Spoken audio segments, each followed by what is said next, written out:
Or get into sport, then check us out. Learn to swim, dive, or even tumble in gymnastics. Join our Tone Zone gym with our 50-metre pool, or try our innovative pay-as-you-go fitness classes. Run our indoor track, book a soccer, basketball, or badminton court.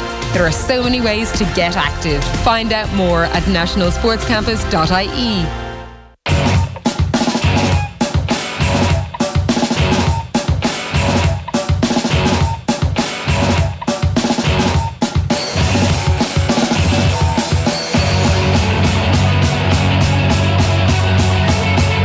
It's Friday morning, it's OTBAM, it's 7:30, it's Adrian, Barry, and it's Eoin Sheahan. A very good morning to Eoin. How are you getting on? Very well. How are you keeping? What's happening? Not much now.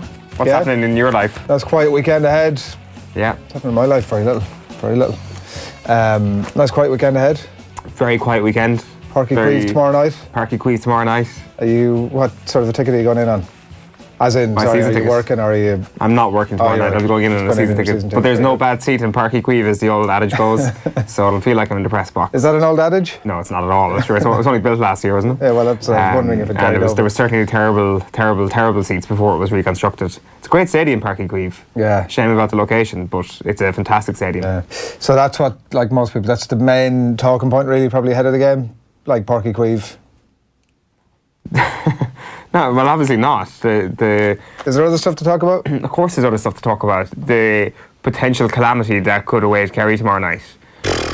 Which will be what? Only winning by about 10 points. What's the spread? Do you really think that? The spread is only 6 points, I think. Which would suggest that Cork have a chance.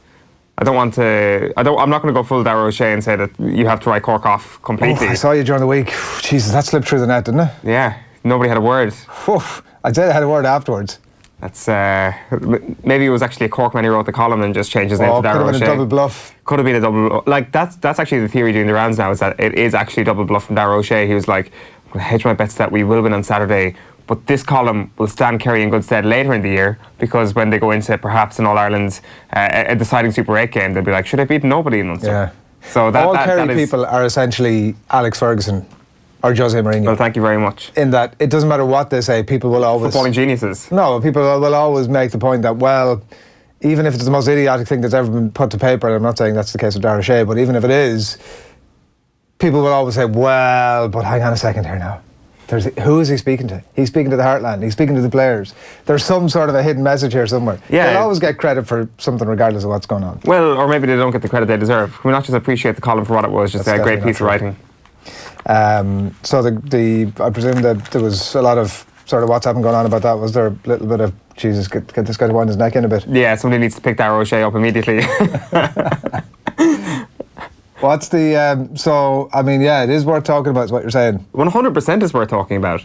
It's also worth talking about the possibility that were Cork to cause a shock, and it would be a massive, massive shock were they to win tomorrow night. Yeah. Is that something that Kerry can recover from in the space of this summer? I don't think so. So that is the stakes that they're playing at. I do expect them to win. I do expect them to cover the spread, in fact. I expect them to win by 7 or 8, potentially 9. It won't get to double figures. But you're also thinking, you're predicting a team to win by single figures. So there is a danger that if a couple of freak things happen, like say 2 early goals like happened last year, you could be in for a shock result. And if that shock result happens, it is an absolute and utter disaster for this Kerry team. There is no question about it. They cannot lose tomorrow. If they lose tomorrow, it will set this team back light years. I know that. I don't think they will anyway. But no, I don't think so either. But when people say that, oh, Kerry, you're away, everything, I think it just comes from a genuine fear of like what's actually happened in the past with Cork teams, with great Cork teams. I think most of that comes from... And maybe it's not fear, maybe it's just caution of like what could actually happen should you lose this game. Like if Dublin were to lose on Sunday, which is a far more ridiculous prospect, you wouldn't be worried about them. Because within games they figured out games. They would be able to figure this out. I'm not sure about that, I have to say, but what I do think is that we've all been getting a little bit, we've all bought into the idea that Dublin are not quite where they used to be, and we were getting a little bit excited about that even sort of 4, 5, 6 weeks ago. And then suddenly you start to look at what's happened to Mayo, what's happened to Tyrone, like our Donegal, the next best team standing, like looking at even Kerry in the semi-final, coming up short where you would expect them to be. Like maybe tomorrow night just blitzes all of that and Kerry suddenly put their hand up as the number 1, sort of number 2, and it's very clear that they're the team that are going to challenge Dublin. But like Jesus, the idea that we've gotten, we actually got a bit far ahead of ourselves in terms of where everybody else was at in relation to Dublin. Completely. The team that are best placed to beat Dublin now are a team that played Division 2 football this year, which isn't great. No, it's not great. And it's especially not great when you're coming up against one of the greatest football teams of all time. Not only do you need a team who's potentially played Division 1 football all year, putting in a great provincial championship, putting in a strong run when it comes to the knockout stages, like you also need an all-time great team from a county to actually go on and take this Dublin team. You need somebody like one of the best teams Mayo has ever produced when you look at that team a couple of years ago to take on Dublin. Is any county producing one of their best ever teams at the moment? Donegal might be onto something. I think Kerry, do you know what? But when you talk about it right now, like who is the person that can actually pull a new team forward in the way that, say, Michael Murphy is going to do for Donegal? Like, you look at James O'Donoghue's injury worries, and this is clearly just a disaster at this point, one of the most heartbreaking stories in Kerry in recent times.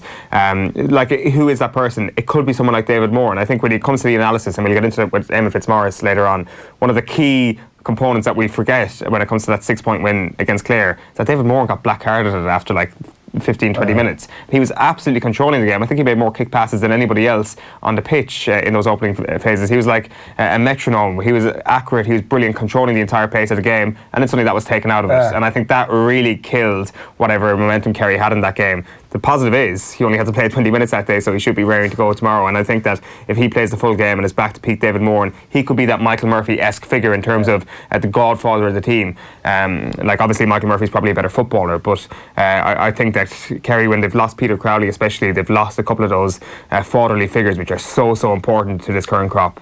Yeah, I mean, I think that, there are Kerry players there that I think can fill that role. There are definitely Mayo players there that can fill that role, but like, just the reality is that what we've seen so far, it's pretty disheartening in terms of what might happen come All-Ireland final. Like, we'd I think reached the conclusion that Dublin had slipped back a small bit. Yeah. And maybe some of the pack would begin to catch up a little bit, right? There was still a gap.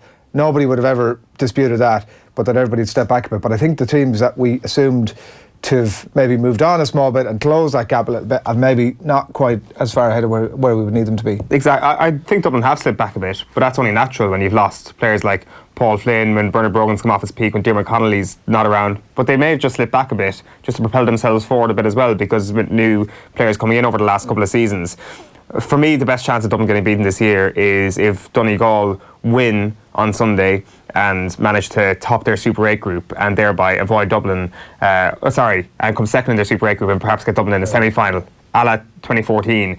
Donegal losing on Sunday will be a bit of a disaster for everybody, because then they may end up in the same Super 8 group as Dublin. You don't want to be beating Dublin in the Super 8s. I want Donegal to get one crack option at Dublin. Because they could get beaten and obviously still go through, and that's the last thing. If somebody's going to get one crack off them, it's got to be a knockout game. And exactly. That's fair enough. Yeah. And it'll be the nice 5-year anniversary of that 2014 game as well.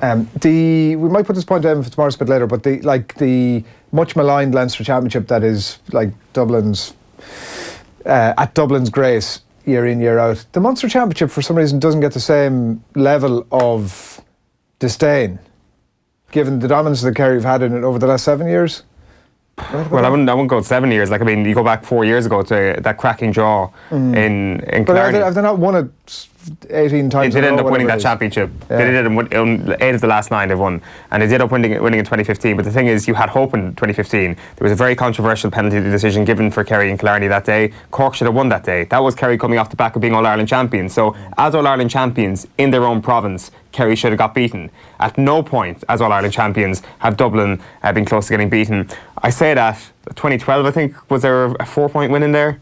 I want to say, like at any point as Leinster champions, like that's probably as close. And I think it was Meath actually who may have put them that close. But really, over the last 5-6 years, it has been terrible. And to be fair, it has gone that way in Munster, and that is it's a sad sight to see. So I agree. Like, Leinster's getting a harder time than Munster. If you took Dublin out of Leinster, it'd be a great championship. If you took Kerry out of the Munster championship, it wouldn't be a great championship. Yeah. I don't know. Like, people do say, sort of post Roscommon obviously the other weekend, and they'll say it for sure if Cavan end up winning on Sunday as well, that look at these provincial championships need to be kept. But for me, like, for those couple of results, Roscommon and Cavan both play Division 1 football this year. Yeah, and also, like, there is the best template that I've seen out there maintains the provincial championships. at a different point of the year, but well. maintains them. So, and I'm sure that's quite a runner. We have plenty to get through, and Éamonn Fitzmaurice is among the guests, as Eoin has just mentioned there, and we're going to talk Munster final with him, and I'm sure a few more bits and pieces as well. That's coming up just after 8 o'clock. Going to let you know what's happening in the back pages.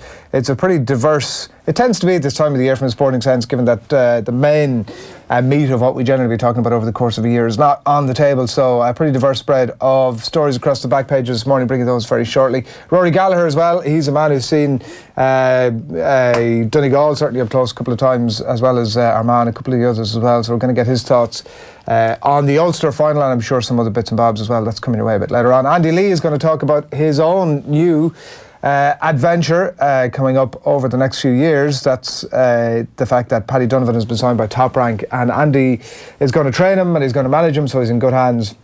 And we're going to get Andy's thoughts on that. It's just been revealed in the last 24 hours, so Andy's coming your way just before 9 o'clock or thereabouts. Tom Malone is going to talk about Ascot as well. A massive day for Frankie Dettori yesterday, and so we'll get Tom's reflections on that and look ahead as well to today's racing and the sports news as well. That's just after 9 o'clock or thereabouts. But right now, time for the newspapers. Right, I'm going to shuffle these papers around because that story I don't want to especially start on. But so we're going to jump in here with the Irish Daily Mirror, and it's that story that Eoin just mentioned a few moments ago here with James O'Donoghue. Don't mention James in any conversation about Kerry. He's out for the Munster final, obviously, with that hamstring injury picked up in the win against Clare. So devastating news for him. And the 4 changes for Kerry as well on that team. So we'll get you more of that in a little bit. Maggie Snatcher, Pep bids to steal Maguire from United. Manchester City poised to beat local rivals United to the £65 million capture of Harry Maguire, writes David MacDonald there. And United talk is distracting, says Wan-Bissaka. He was involved in the England under-21s, and Eddie Boothroyd, who's his manager, said it was distracting him from the job at hand. I thought it was Wan-Bissaka who said that himself, who would definitely not say that. It's like, actually, it's distracting in the most beautiful way. Please get me to Manchester United. The Irish Times leads with review group's report on the FAI eagerly awaited. This is Emma Malone writing about the 11 a.m. announcement this morning about a proposed makeup of new board and council. They're supposed to be the key issues today. You've also got a picture there of Frankie Dettori after his incredible 4-timer yesterday at Royal Ascot. Harrington may not get a chance to defend her title. That's boxing news. She won a title in India last year, and she could be denied the chance to defend her world title as the world governing body of boxing lurches deeper into crisis.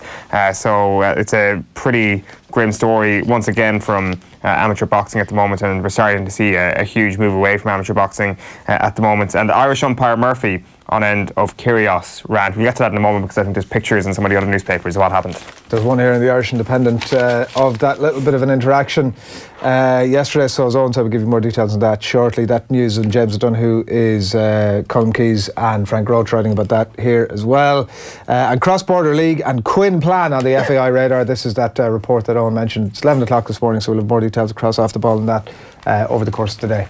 The Irish Daily Mail this morning leads with Rory's return. Excited McIlroy in open dreams of home victory. So he says victory at next month's Open Championship will be the most special of his career. And abuse a rude awakening for Offaly's Carroll. So this is Brian Carroll speaking about the personal abuse directed at him over his role with Joaquin Kelly, I should say. Joaquin.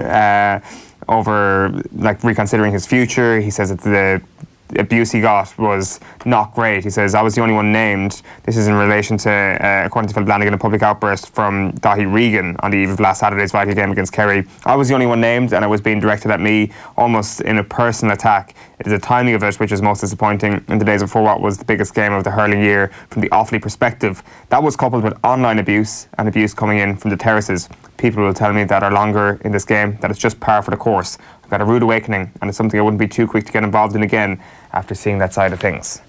The Irish Examiner, meanwhile, it's a pensive Rory McIlroy up here as well. This is going to be the 100% be my most special moment, says Rory there. The latest in his long list of most special moments. Fabulous Frankie is the main photograph, though in the Irish Examiner. Dettori's Gold Cup success completes a 449-1 4-timer at Royal Ascot. Seems like in hindsight it would have been a fairly simple 449 to 1 to make. Very straightforward.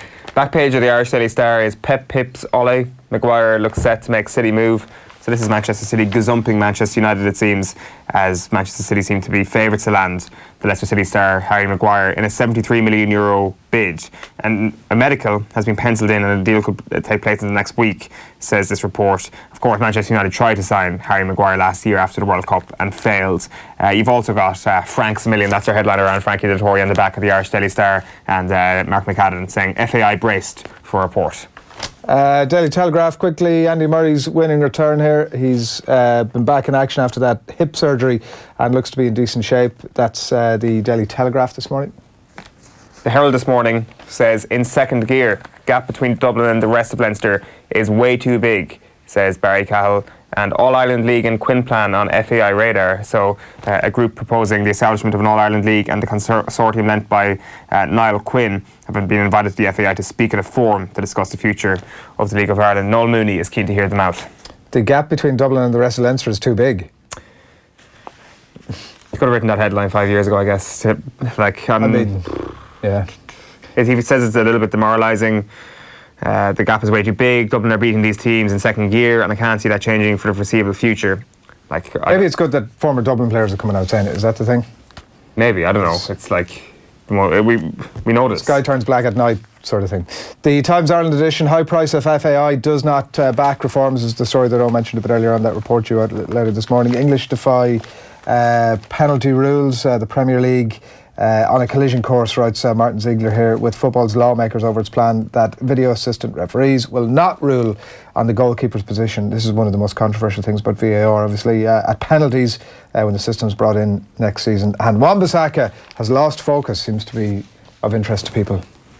The Racing Post goes with fantastic Frankie. Dettori said to Royal Ascot Light as Gold Cup victory on Stradivarius caps an awesome foursome. Finally for me, the Sun, the Irish Daily Sun, Frank Lampard celebrating his birthday up there. Should I stay or should I go? Is the big one. And Jesse in a messy Lingard faces rap over what's described here as an X-rated video. The Guardian goes with Andy Murray back with a bang at Queen's, returning to tennis following his career-saving surgery, and he had a blast, blowing away Juan Sebastian Cabal and Robert Farah alongside his doubles partner Feliciano Lopez. And phenomenon, the Tory party kicks off with a four-timer, suggesting yesterday that they should erect another statue in his honour. Jokingly. Right, there's a few stories I wanted to get into. A couple from me. One, this Nick Kyrgios story that you'd mentioned, and the photograph there tells 1,000 words. It's on the back page of the Irish Independent. This is the Australian tennis player, number 39 in the world. There was a tournament yesterday, the Roberto Caballas Baena at Queen's Club, and he lashed out at Irish umpire, as the back page headline has it here, but there's some more details inside, and I'll read you some of the quotes here. A bit of an over and back between Kyrgios and his opponent before the over and back with the umpire Fergus Murphy. But anyway, there was a bit of a dispute about where the ball had landed, and Kyrgios says, bro, you're taking the effing piss, mate, said the 24-year-old who won the match 7-6, 6-3. The ball was this far out, no joke, no joke. What are you doing? It's so far along. What are you doing? Like, what are you actually doing up there? It was this far out, bro. It's taking the piss. I refuse to play. This is the point where he's kind of, you know, that, listen, I've said all I can say, and, you know, you're not taking me seriously, and so I'm just going to sort of jack this entire thing in. It couldn't have been further out. What are you doing? Jesus, was that not out at the second serve? It's a joke, man. It's a serious joke. And on another point, after another point, Kyrgios added, the ball was this far out at the second serve. I'm not going to give 100% when I've got linesmen rigging the game. I don't want to play. He sounds like you during a crappy quiz. There's literally nothing more serious you could say to a sporting official than you're rigging the game.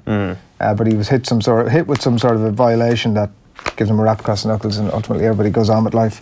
But yeah, he was obviously having issues yesterday. He spoke as well. He was giving himself a lot of self-talk, as tennis players frequently tend to do. But he says to himself, so lazy, do something, so lazy you are. You were playing FIFA until 3 a.m. What do you expect? So a bit of context there for Fergus Murphy to, you know. Did you read out the quote about Fergus Murphy's hat? No, I don't see that one in this. Why are you even reading a hat? The sun isn't even shining, I think he said to him. Which I thought was pretty funny. Like, it's a complex issue. I mean, Nick Kyrgios has obviously come out in the past and said he's had to try and deal with this sort of stuff, see a professional about his anger management, and you don't know what the anger comes from, what he's actually dealing with himself. He's obviously a very, very complicated individual. At the start, I was like, this guy's obviously a bit of a dick. Now I'm like, there's obviously a lot more to this. It's a proper meltdown. That wasn't like a sort of, it didn't feel like any kind of a controlled dispute with the umpire. That's not what that was. No. It was something very different. And like, obviously it's not a tournament, it seems it doesn't have Hawkeye. That could have obviously ruled and something like that, but it's the sort of call that you assume in tennis. Now he's saying, I haven't seen the point, so he's saying obviously it was miles out. But I'm sure that sort of call happens in tennis all the time, right? Like that's, and also he went on to win the game 2 sets. Like this was not sort of a moment where Nick Kyrgios was about to get dumped out of the tournament. No, like it is, like when I said at the start, I mean, I meant at the start of Nick Kyrgios' career when he first kind of burst onto the scene, is clearly this colourful character, if you can put it like that. And it's just weird that he can go from somebody who's so vehemently opposed to an umpire's view quite often to somebody who like tanks a game or tanks a set. Yeah. And it's like the highs and the lows of that and the spectrum that comes with that. And it's a complicated case study. You'd wonder like how he's feeling this morning. And I'd certainly be hesitant to kind of jump on the bandwagon of bashing Nick Kyrgios immediately, despite the fact that he obviously will be punished for this rightfully. Saying that an umpire is actually rigging a game is a very serious thing to say.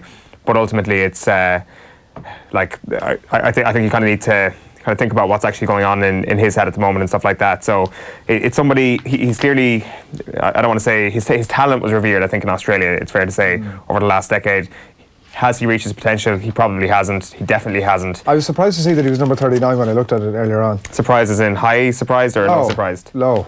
Yeah, and I guess maybe his public outbursts make him a bit more famous than he ought to be given his actual performances, but it's something that he's obviously tried to address, as I've mentioned. He's obviously tried to get this right over the last couple of years. You just hope that whoever's speaking to him is actually trying to find out what is going on in his head and he can perhaps channel this into positive performances, because ultimately, as I say, this leading to tanking of games and tanking of sets is actually a really, really sad decline, and it's a sad endpoint of all of this, that the anger is almost more understandable. Rory McIlroy is quoted fairly widely across a lot of the newspapers as well this morning, including the brilliant picture of the cliffs of Fairhead in County Antrim. Did you see this yesterday? This was, they've made Mount Rushmore into it. They've included McIlroy, they've included Darren Clark, Graham McDowell and Fred Daly is the other one, and it's class. It looks real. Yeah, I wonder how long it took them to chisel that. People like hanging off the Somebody in the cliffs. off the ball office got done yesterday. Enda got done yesterday. I wasn't going to name him on. He couldn't believe it when he saw the real cliffs being etched into 4 famous heads. It would be a really good idea. I mean, it would be costly, I would imagine, but it would be a really good idea to do, wouldn't it? I mean, it might not be those 4. I'm not sure would I trust Irish people to actually mould a good sculpture into a cliff, to be honest with you. And I mean, there's been some absolute horrendous wax models made in this. Like the Conor McGregor one was terrible. The Daenerys Targaryen one wasn't great. I'd imagine if that was real, you could end up with a Ronaldo statue, is what you're saying. You could end this. Exactly. Now, I don't think anything we produced here from professionals has been as bad as a Ronaldo statue, and I would never try and do it myself. But it's a high-risk game. We'll all take some sucker from that. If you're hanging by ropes on the edge of Northern Ireland with a chisel in your hand, chances are you're not going to be able to make Rory McIlroy's face look lifelike. But the Photoshop jobs did it. They could probably do it now, like the way they can print out stuff 3D these days. You could probably just lash a machine onto it and away you go. Like, it'd be a brilliant tourist attraction. Imagine Mount Mullingar with the five legends of Westmeath on it. What is it again? Paddy O'Shea, John Aldridge, Robbie Henshaw, and Desi Dolan, is it? Is Niall Horan on there somewhere? Niall Horan. It's a vicious fight for that 4th spot between Niall Horan and Desi Dolan. I'm not sure who'd win in that. And Paddy's nailed on anyway, we know that. Yeah, but look, the Rory quotes yesterday about this being 100% the most special thing ever. Yeah. Is everything not the 100? Maybe that's actually just how psychologically he gets himself up for a tournament. Do you know what? Like, I'm not like a Rory basher. I think that he's entitled to say what the hell he wants to say generally and do what the hell he wants to do generally, and like, more luck to him. It's his career.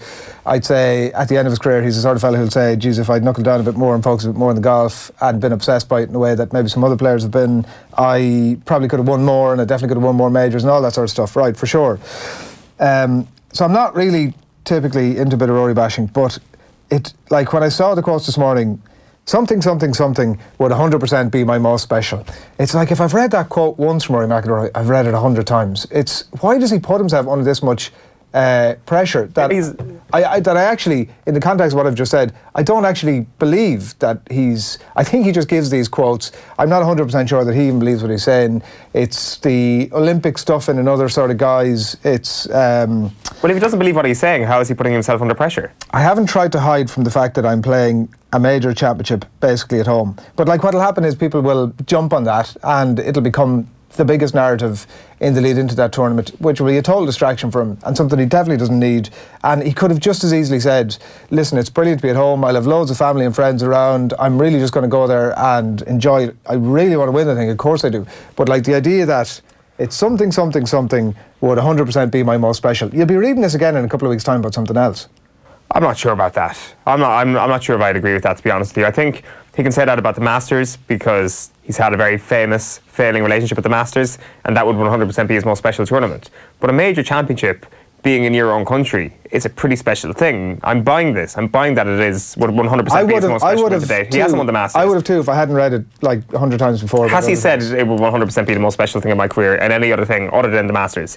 I don't think he actually has. And also, I don't think he's putting himself under that pressure, or if he is, he's a grown man at this stage. He's not a young boy anymore. Exactly. Like he knows exactly how this stuff works. That you say something, it gets printed. Also, he's fairly well insulated. It's not like he's picking up like newspapers this morning, thinking, right, how is my quote construed? Oh God, no, they put the 100% special thing into the headline. That's not how it works for Rory McIlroy. He's insulated from it. I don't know. I'd say you'd be surprised. I mean, is he picking up the Irish Examiner? Is he picking up any of the Irish newspapers? Probably not. But like that's all over the internet. Now, he knows when he says that. He knows for sure. I think you're making a way bigger deal out of this. What he's saying is going to get attention. He knows that.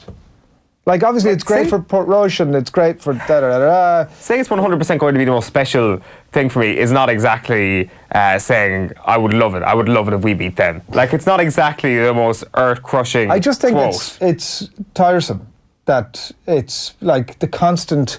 This is going to be the best thing and the biggest thing. Like, it's just another thing. And, like, of course you want to go and win it. I get the reason why it would be special. It is, like, ultimately a home major for him. Like, I get all of that. This will be the most special moment of his If career. I hadn't read it 100 times before, that would be... Well, I mean, apart from the Olympics and, you know... But no, he's right. This would 100% be the most special moment of his career. So winning a major in his own country, it would be incredible. So he's right. So I don't see the issue with this. Yeah, if I hadn't read it 100 times before, I'd be all over it.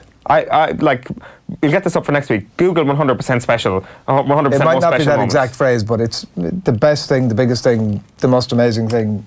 It's, you know. And like, what's the evidence to suggest that it's actually the pressure that's letting Rory McIlroy down? Maybe he's actually thinking to himself, I actually need to put myself under a bit more pressure. Maybe he's thinking this is actually how I cheat myself up. saying it. That would actually make some sense. Like, I'm not sure this is a negative thing. Now, granted, there's been evidence in the past of perhaps pressure cracking him and stuff. This season, he's been relatively consistent from what we've seen over the last couple of years. So I don't know. I think he's more. I think if I'm Rory McIlroy's media manager and I'm looking at that this morning, I'm like, fair enough, good quote. Also, great for the tournament. Yeah, but great for I mean, people at also home. to suggest that Rory McIlroy has a media manager, or if he has, that's something that Rory McIlroy gives two shits about, because the evidence is there that. Well, we're having a conversation about how he deals with the media, and I'm but he deals with the media how Rory McIlroy wants to deal with the media. He's not somebody who, like, the evidence is everywhere of somebody who clearly doesn't have anybody saying to him, okay, Rory, will you just not say that today? Okay, he's media analyst then, he's not managing it. Like, this hypothetical role that I've created for Rory McIlroy, somebody in his team would be like, fair enough, good quote. There's nothing wrong with what Rory McIlroy said. Fair play to him. He's right. He likes to put himself under that pressure, is my suspicion, and he likes to kind of big things up, and good on him, and good luck to him. You're a generous man, Eoin. I'm not, like, I think I mentioned Nick Kyrgios being a bit of a dick at the start. I think you're being a bit of a dick towards Rory McIlroy this morning. Pick something else. Pick the Olympics or something to use as a stick to beat Rory McIlroy. But I did start it out by saying that actually I'm not the one who generally is Rory McIlroy basher. What have you got for us? Should we talk Jesse Lingard? Do we have to? Like, I mean, this story is hilarious. We can also talk about Frank Lampard as well, 'cause we got a video in a moment of Frank Lampard's, I think it's his wife, really trolling him. But it's not really so much Jesse Lingard, it's more the reaction to this. So, as we brought to you a moment ago, the back of the Sun is Jesse and a Messi. Lingard faces rap over X-rated video. X-rated video being... It is not an X-rated video. The operative word. Like, for anybody who's missed this, we're not going to play it because it's a bit annoying. It's naive. I find Jesse Lingard quite annoying, but I don't actually agree with the insane level of discourse that goes around Jesse Lingard. Jesse Lingard has not had a good season for Manchester United, and I think that affects how a lot of people view him. He annoys people and he rubs people up the wrong way. I get a little bit annoyed by him as well, but I don't necessarily have this sort of view in it that, say, Ian Holloway would have. He described the video as unacceptable. What would Ian Holloway do if he had Jesse Lingard as one of his players? I'd transfer list him. This manager and his staff have got to sort this out. For me, there is no way back, Rangers legend Ali McCoy said at it. Young people look for role models. That isn't a role model. And then, they didn't name this person on Twitter, The Sun, but they said, among many critics on Twitter, one said, that is an embarrassment to himself and the club. He's got a messy room. I saw Alan Brazil on TalkSport refer to it like a bomb hit it, as this would be no example to any kids. And there is one scene where he does walk into a bedroom and one of his mates is simulating sex with a pillow, which was done for comedic effect, and that's probably as bad as it gets if you want to transfer list your player, if you want to transfer list Lingard. But like, this is just part of a sort of narrative around Jesse Lingard. It's like, this guy's pretty annoying. Anything he does is going to tip me over the edge, and he should leave the club immediately due to a kind of a stupid video online when he's on his holidays. It's really odd. It's this fascination with Lingard. To be fair, I am fascinated with the reaction to Lingard. I listened to Ali McCoy talking about it this morning. He was like, this is... Now, I don't want to get into it, like, sort of, here's what one analyst said, and it's an outrageous thing, but it actually feels, I'm only mentioning it because it feels kind of typical of the general narrative around what's going on with this thing. But, like, Ali McCoy saying, well, it's outrageous. Look at the state of his room. What sort of example is this guy to 10 or 11-year-old boys? Like, what an outrageous thing to level at Jesse Lingard, that he's made this video that is in awful taste because he hasn't managed to tidy his room before shooting the video. Like, it's I don't know. There have been unbelievable levels of guffer on this entire thing. There has been. I think we can go to the Frank Lampard videos, because Frank Lampard obviously celebrating his birthday yesterday in Saint-Tropez. Saint-Tropez, of course, is where Roman Abramovich drove up to in his yacht, supposedly having talks with Frank Lampard. And there has been kind of a situation of whether or not Lampard will stay at Derby County, will he go to Chelsea? And suitably, on his wife's Instagram story yesterday, Frank Lampard was suitably trolled.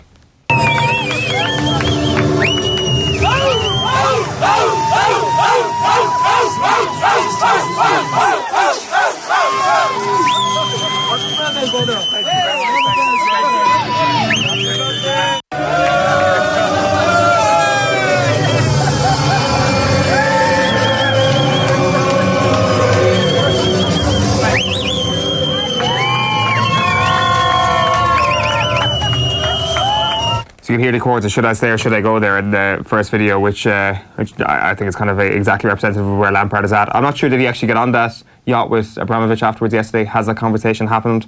But Frank Lampard and the focus on his trip to Saint-Tropez has been right up there with Jesse Lingard in his hotel room as one of the best kind of silly season stories this summer. Who are those lads? I have no idea. Were they like staff or were they... I have no idea. Were they staff or were they mates? Were they brothers? Were they family? Like, who could they be? I have no idea. Maybe they just saw Frank Lampard and they're like, it's his birthday. We're gonna give him a cake just because he's randomly sitting outside in the restaurant. Somebody Wikipedia him and went, oh wow, it's actually his birthday today. I think it was well publicised in the papers yesterday that it was his birthday, because that's where he was spending it. And it was a handy headline. Roman Abramovich gives Frank Lampard a birthday present. You can become manager of Chelsea Football Club. I watched some of Piers Morgan Meets Harry last night. You seen this? No. You know the Piers Morgan Meets series? So he had Harry Redknapp on, and at one point or another it flashes to one of the Redknapp sons, who is, like, if you blink for a second you're like, oh, there's Jamie, but actually it's like an older, slightly more less clean living Jamie Redknapp. It's like, but unmistakably a Redknapp. But anyway, Harry just obviously is, he's like just like excellent company. Oh, he is. And it comes off like that, like it's, Is he going to take the credit for the creation of Frank Lampard as a managerial genius, I wonder? Harry Redknapp will just seed out that video from an anonymous Twitter account of him sticking up for Frank Lampard in that board meeting at West Ham, defending the kid that will become a superstar. And he says to himself, actually, not only will he become a playing superstar. What was the guy's name that was in the team ahead that the supporter was like, oh. Anyway, that's proper YouTube knowledge right there. That I don't have at the tip of my tongue, but maybe he's learned from the best. Like the Frank Lampard sort of identity, does it get more or less impressed on something when you're manager of Chelsea as opposed to Derby County? Because I guess with Derby County there is a very clear path to where you need to go. It's like you've got to get promotion, you've got to be aiming for the top of the table, you have to just get results and results only. And also I would say he kind of viewed that as very much a stepping stone, which it is.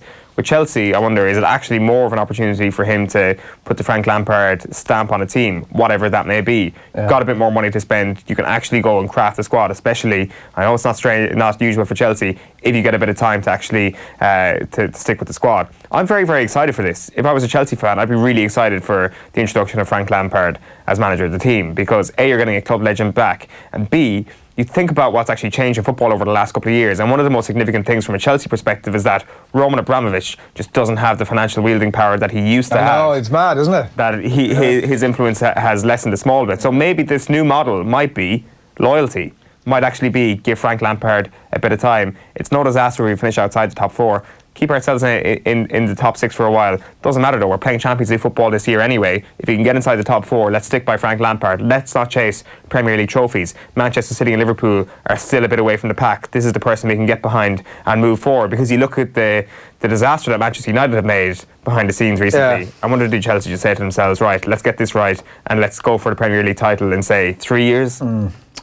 Yeah, I mean, maybe that's just a dose of pragmatism, as you say, that Abramovich didn't have had to have before, and now suddenly it's like, oh, these guys have got way more money than I do, and I just have to take my ticket and queue up. So we'll follow that with interest over the next while, and as to whether Frank Lampard's going to be announced new Chelsea manager as well, we will bring you all that as we get it. It's an interesting day in sports as well. I forgot to mention at the very top that Fernando Torres has announced his retirement as well at the age of 56. Certainly was what I thought he was earlier, but turns out he's only 35. Had obviously slipped off the radar over the last 12 months, but at the age of 35. Why do you not go to China?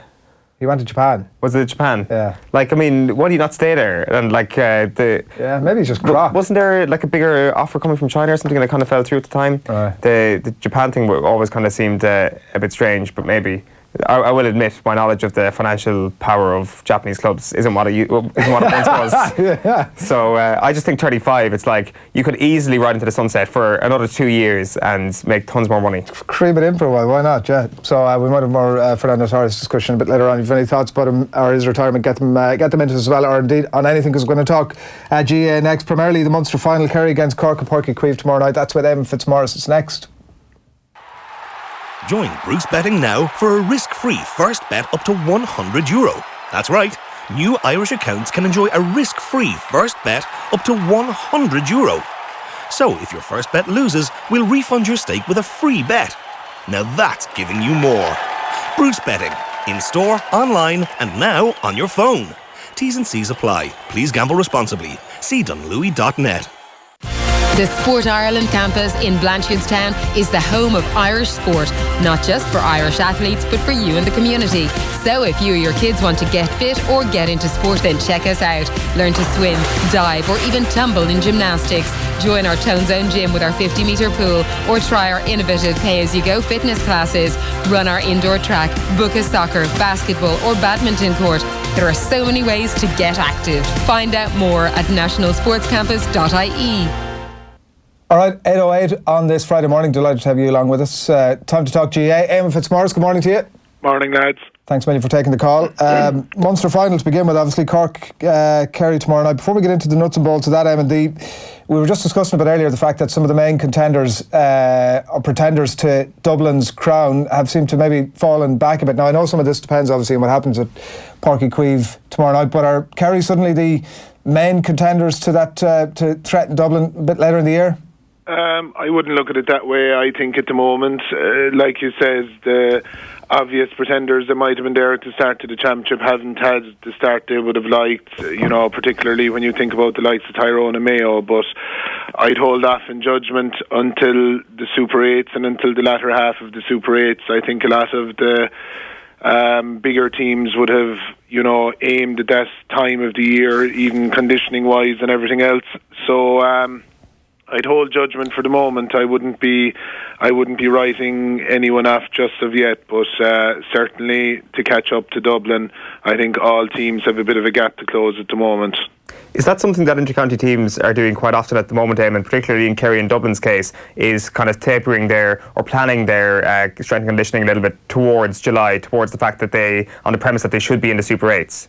I think so, Owen. Yeah, the way I think this tapering thing that people always talk about, I don't think the sports science side of things, they look at it like that anymore. They look at it more that you're on a constant upward curve, and that's certainly the way we would have been trying to do it for the last couple of years. That you're on a curve and you're trying to get towards the top of that curve.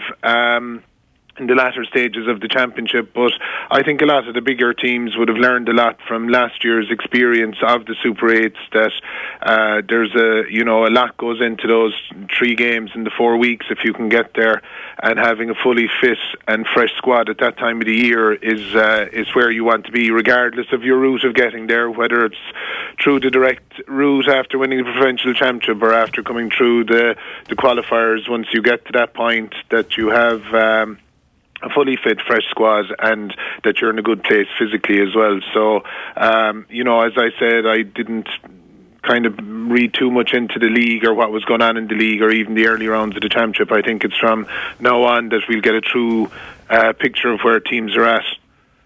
And how hard is it, like, just in terms of that upward curve? It strikes me as, like, if you look at Mayo, obviously, as an example, and we're into the sort of somewhat unthinkable situation this weekend that Mayo, as unlikely as it seems, that they'll lose to Down this weekend, obviously could be out of the championship. But how difficult is it to maintain the narrative of that upward curve, Éamonn, when things aren't necessarily going your way? I mean, particularly in that Mayo context this year and indeed maybe over the last few years.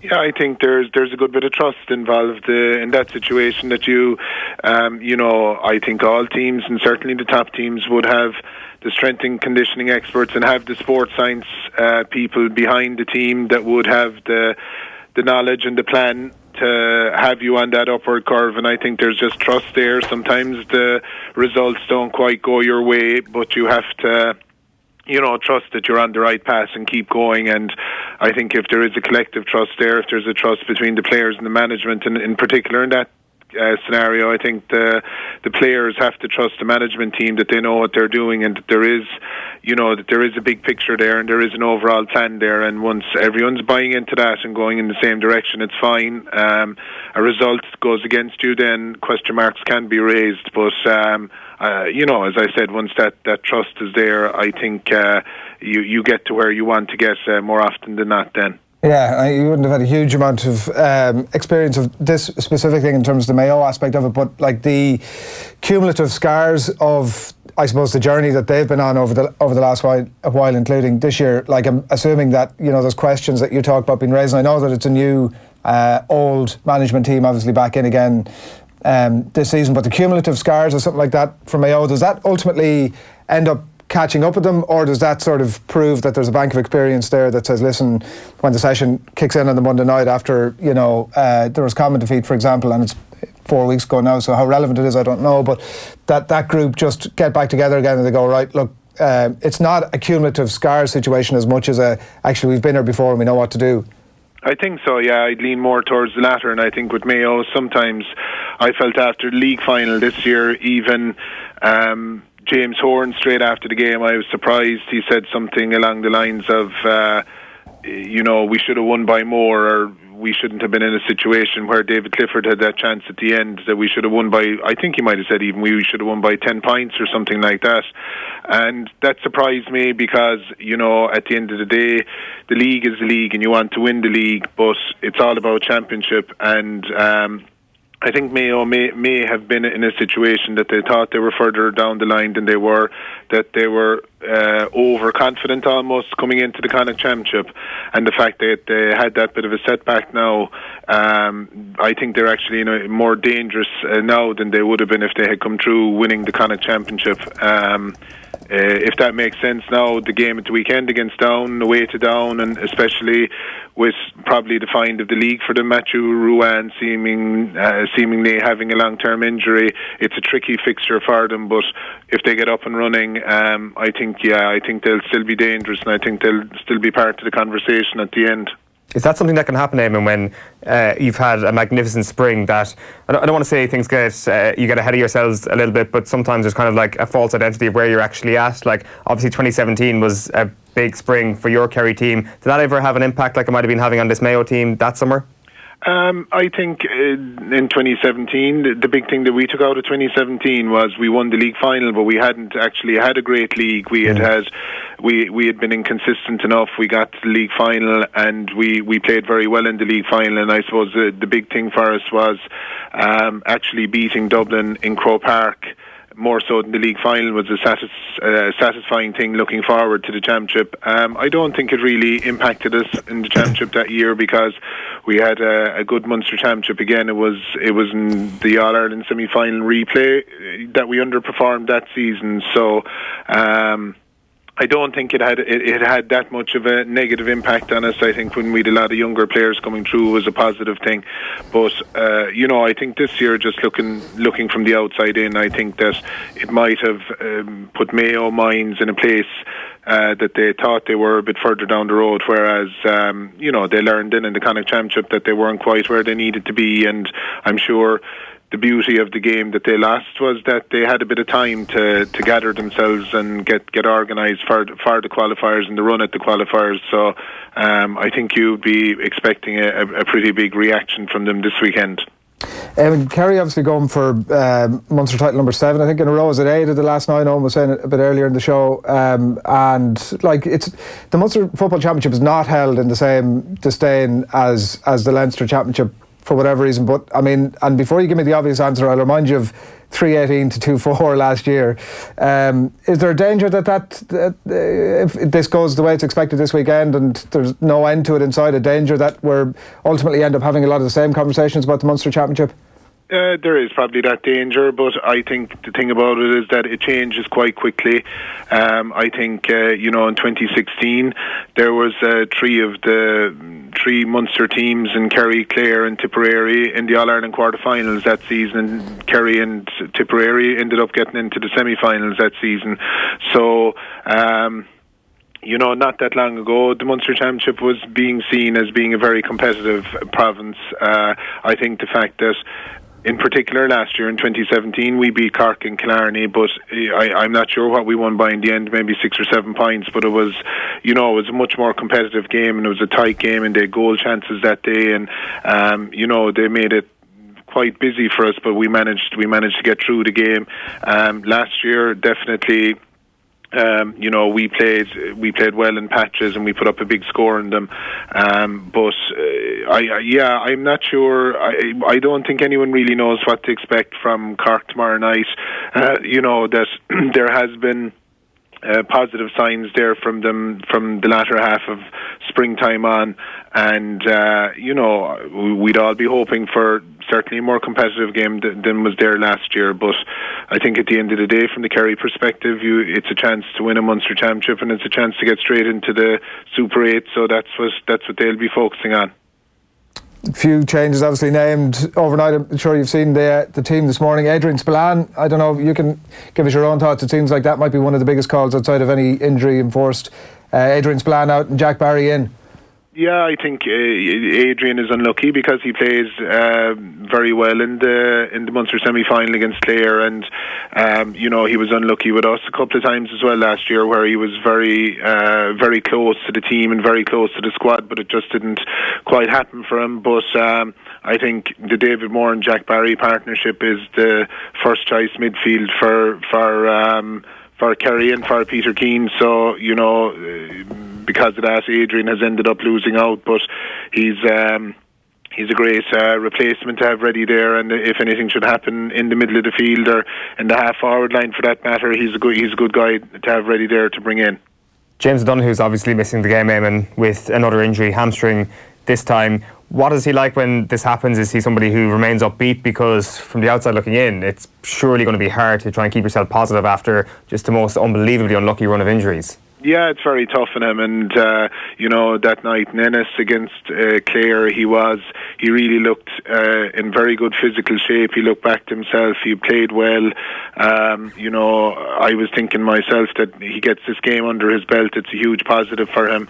And he's a good lead into the Munster final to get the body right again, but unfortunately, and it was that kind of night, a wet, dirty, cold night that you could do damage to a hamstring or a soft tissue injury, and unfortunately for James it happened, and like you said, it's the cumulative effect that he's getting these setbacks. He works very hard, and Jim and his rehab and on his conditioning, he's in great shape, but for whatever reason he's getting these injuries, and unfortunately for himself and unfortunately for Kerry, he hasn't been able to get that consistent run of games, and sometimes that he's had a couple of games together, but he hasn't been able to train much in between because of knocks. So it's disappointing for all concerned. But look, James being James, he's been there before. He'll fight back. He's no other choice, and hopefully, that once he gets through it, that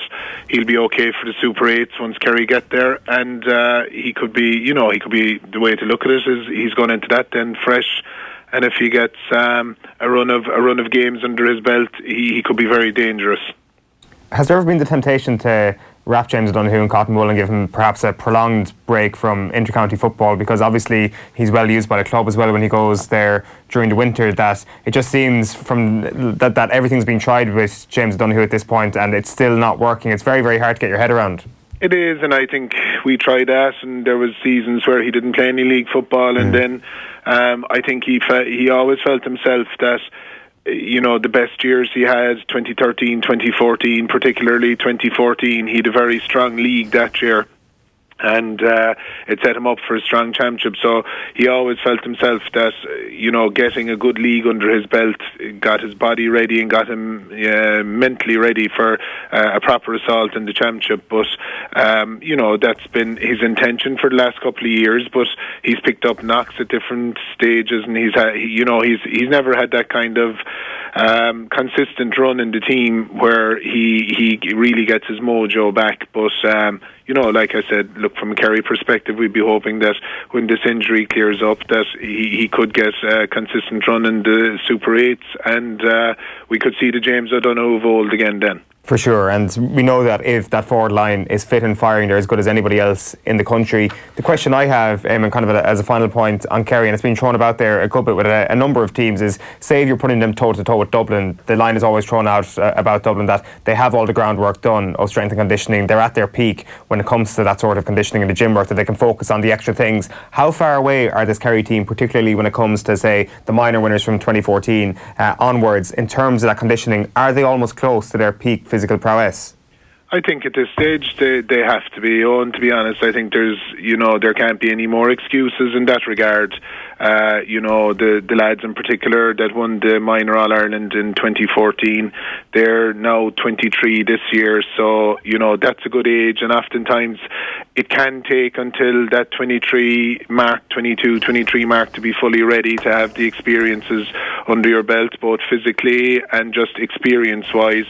And I think a lot of those lads are in a position where they're ready to drive on now. Some of the younger lads, the likes of Diarmuid O'Connor, who's only just in, he's a big, tall, rangy type of player anyway, so he's a bit different. But you would certainly have a bit of patience with them with regard to their physical development. But the lads from the 2014 team at this stage, they're good to go, and they should be good to go, and I can't see physical makeup or physical conditioning being a hindrance to them. Yeah, it'll be interesting to see how it pans out. And Darragh Moynihan as well obviously gets his opportunity in there, and looks like a huge prospect as well from a leadership point of view and plenty of other points of view as well. We'll come to prediction time, but before we do that, just take a quick listen. The difference for you in this one? The margin of difference. Can I word it that way?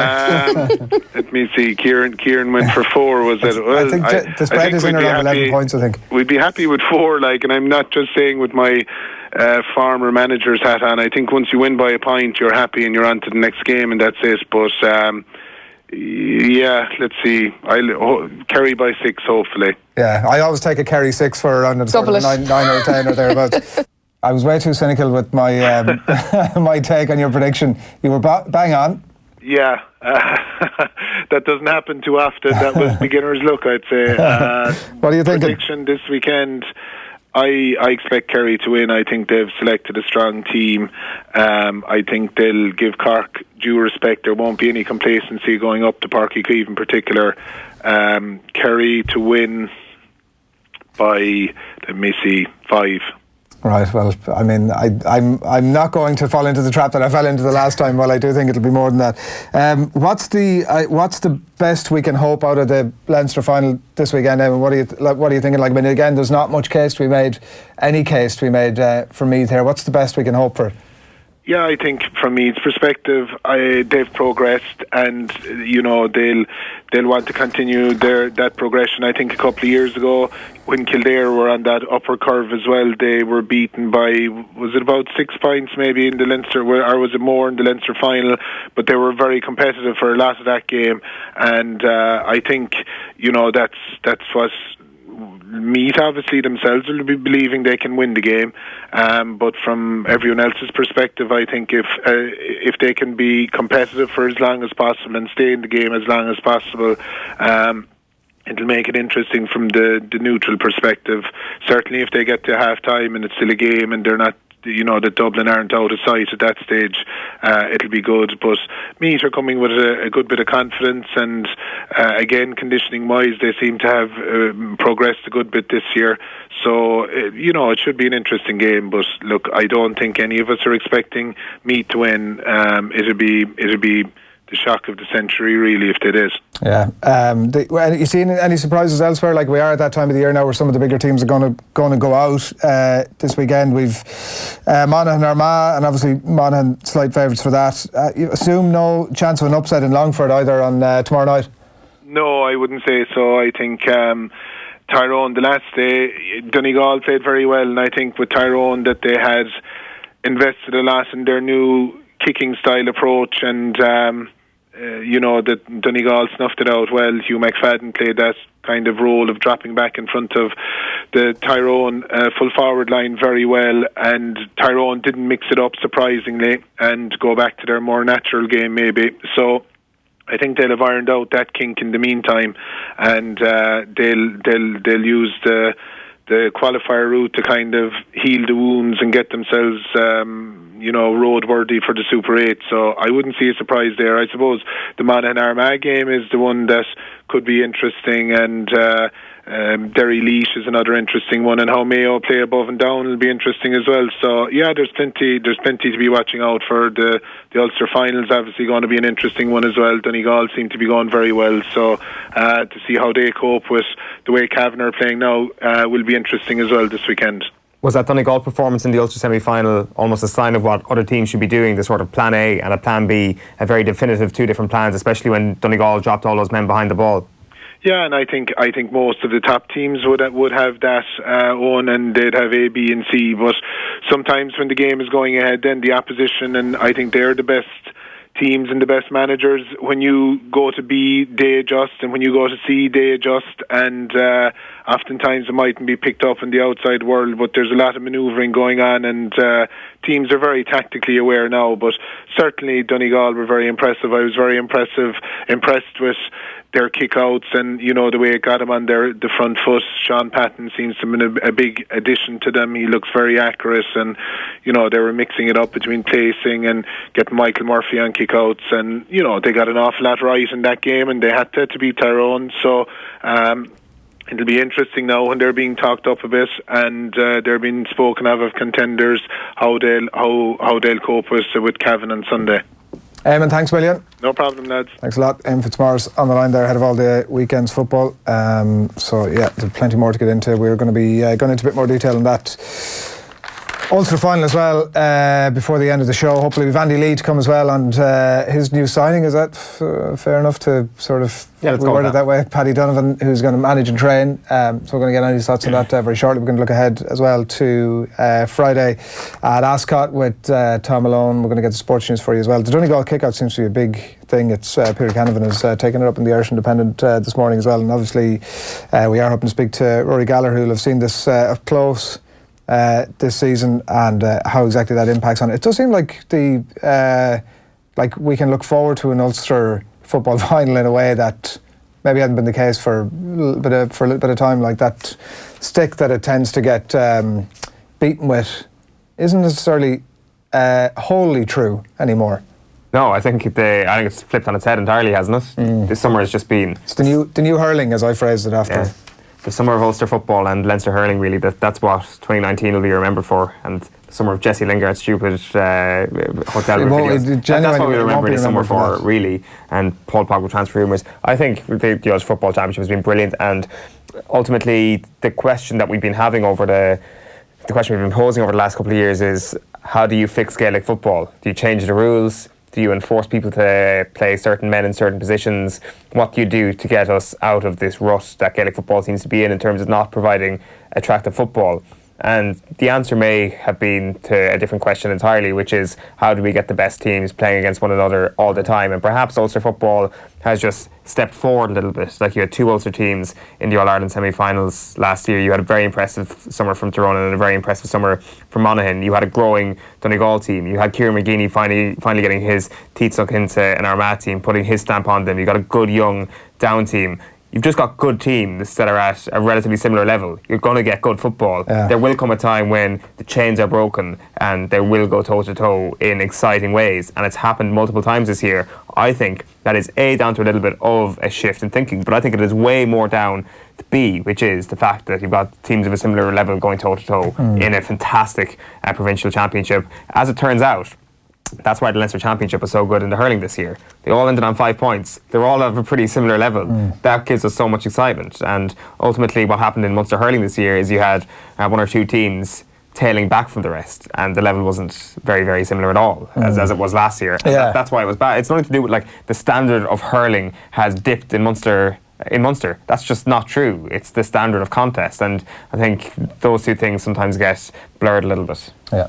Were you going with Éamonn's prediction there? I'd go for a bit bigger myself. I think they're going to cover the spread. Which is?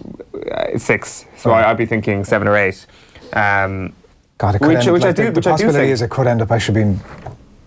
It could be 10 or 12, easily. I do say cautiously. Like, I think every time you do that Kerry go to Páirc Uí Chaoimh and actually kind of get a healthy win, it does raise eyebrows. It's not like anybody expected that 17-point win last year. Like, you go back to 2014 and they went to Cork. I actually put money on Cork that day. I had them in... it was the only time I've ever bet against Kerry. It was a horrible feeling, and I was completely mistaken as well. Kerry ended up winning comfortably at a canter that year. So nobody ever takes that. That must have been disappointing for you. I wonder what I would have spent that €10 on. Actually, would have been could have had like 2 extra pints that night. I think this will, like we've been talking about the shockwaves that Dara's column has caused in Kerry. I think this revelation could cause equal amounts of shockwaves. Yeah, like the thing is when you look at, say, that 2014 team, I'm still of the opinion that Kerry right now are not as good as, say, they were last year. Which may seem like a strange thing to say, given the fact that they've put in a pretty good league campaign. They got to the league final and were impressive. Like, you look at the options they had last year. Like, who are you backing, actually? This Kerry team or last year's Kerry team, if they're in the exact same situation in Clonus as they were last year, need a goal late on, do you take this Kerry team where all the young players are a year older and a year wiser? Probably, yeah. Or are you not taking the team with Kieran Donaghy in it? I mean, that is tempting. Like, that's the thing. Like, just because those people have retired, a great bunch of, like, 4 stalwarts of the Kerry team, granted only one of them was kind of played a big part last year, just because they've left from the team doesn't mean, right, finally we can move forward and step out of the shadow. They were brilliant players. It's probably difficult to make that decision now. It's probably not a decision you can make until 3 or 4 years' time till we see how good some of these players are. Well, that's my point. I mentioned Darren Moynihan a bit earlier on, like, he could end up being the next greatest thing, and who knows. But that's my point exactly. In 3 or 4 years, it will be good. And this year of potential more pain needs to happen for those players to actually say, Jesus, we didn't have Donaghy there to kick the ball into. Yeah, but the only difficulty... Frankly, it was James Donaghy who kicked the ball into Donaghy, wasn't it? So, like, you still have him around hopefully later in the year. But, like, I think that there is more pain for this team. The only difficulty with that is it's the ultimate pain because Dublin are going to get the 5 in a row done while you're busy getting your shit together. I think a fantastic result for Kerry this year, getting to an All-Ireland final and getting beaten, even if it is to watch the 5 in a row, that pain will drive them on over to the next couple of years. That would be a good year for Kerry getting beaten in the All-Ireland final. 8:33 and 30 seconds on the 21st of June 2019 and play that back to you post the All-Ireland final when you've been either crushed by Dublin or you've been beaten by a single point, either of which eventuality I'm sure it'd be a horrendous feeling, but it will be an important one in the end. Thanks to Isol Cody, who's been paying good attention this morning, has tweeted me in a link here from an article in the Telegraph. What is this, 100% May special? 2018. The Ulstermans declared the Masters as the biggest tournament in the world, and I'm comfortable saying that. And also, hang on. That's what I said. I said, give me something that's not the Masters. I don't care about the Open or the US Open. But this is different. It's in his home patch. Come on. That was my point exactly. Well, it's a big leap from. So I understand that, but it is a big leap from. I don't care about that tournament too. So he's literally said, I don't care about that tournament, and then he's gone, this will be the biggest thing in my entire life.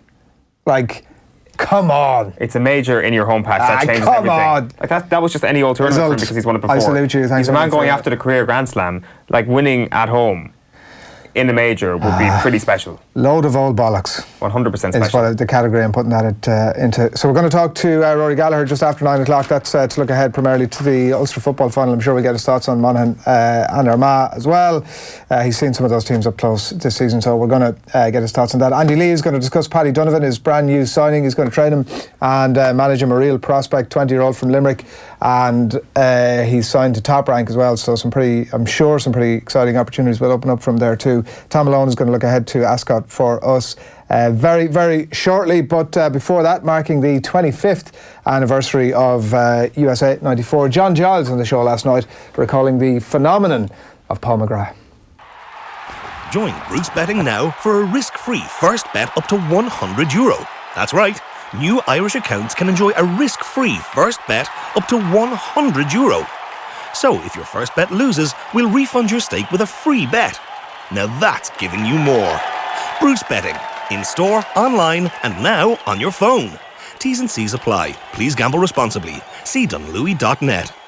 That individual performance against the Italians in 94, I mean, I'm not going to put you on the spot and ask you to compare it to other specific performances, but it's up there with the greatest individual displays we've ever seen from an Irish player. Definitely. I mean, if you look at the Italian team, they were always favourites, or one of the favourites to win any competition they were in. I mean, Italy have had terrific players over the years, as we know, Dave, and to beat them at any time it was incredible. And Baggio was one of the best players in the world at the time. McGrath was being charged with keeping him quiet.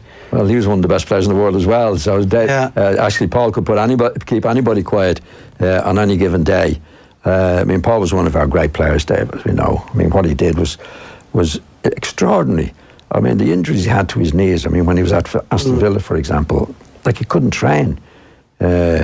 And like when I was a kid playing, Matt Busby used to have a scene with the players. You only get out of this game what you put into it. And if you don't look after yourself, you'll be out of it by the time you're 30, which was true. You know, I've seen a lot of lads that didn't look after themselves out of the game by 30. And Paul wasn't known for looking after himself. And he played till he was about 38. He was phenomenal. I mean, that is kind of the ridiculous part of it. He was described by Alex Ferguson as one of the greatest athletes he'd ever seen. And yet, we know what Paul was doing to his body off the field. We know the difficulties he had with his knees. Yeah. And yet, despite never training, he was able to turn up. He'd won the Player of the Year award with Villa this season before. And here he is, like, on the pinnacle of world sport, keeping someone like Baggio quiet. Because I heard that as well. He didn't train, you know. Now, I'll say one thing I think when Taylor was in charge at that time, I think the wisest thing for him was not to train, because he would have done his knees probably more harm training. But a lot of managers would have said, no, can't have you sitting around not training. How's it going to look with the rest of the players and that? It was John Giles. You can check out that full piece up on offtheball.com. I think it was at Paul, it might have been, I don't know, was it Paul McGrath's last game? I was trying to look it up here quickly, but time has got the better of me. It was certainly one of them. It was against, he was ancient at this point, and it was against Wales in Cardiff. I think it might have been, it was Robbie Savage's debut, or he was getting a lot of stick anyway. It might have been his debut. It was one of the first cap for Wales. He was on the bench, and frequently off the bench, up and down, warming up. Tom, good morning to you, by the way. It's good, actually. Warming up, and was getting an awful amount of stick from the very minimal crowd that was in the Cardiff Arms Park that night. But the main thing was Paul McGrath at about 65, who wouldn't move beyond a very limited space, was any time the ball came next or near the Irish goal, he was there. It was unbelievable to watch. Like, you hear people talk about it, but actually just watching it close up. If you're fortunate enough to play like one of these charity games with some retired players, and you go, Jesus, they're like a bit out of shape and sort of not the pace that they used to have, but geez, the footballing sense that they have. That was him. It was unbelievable to look at.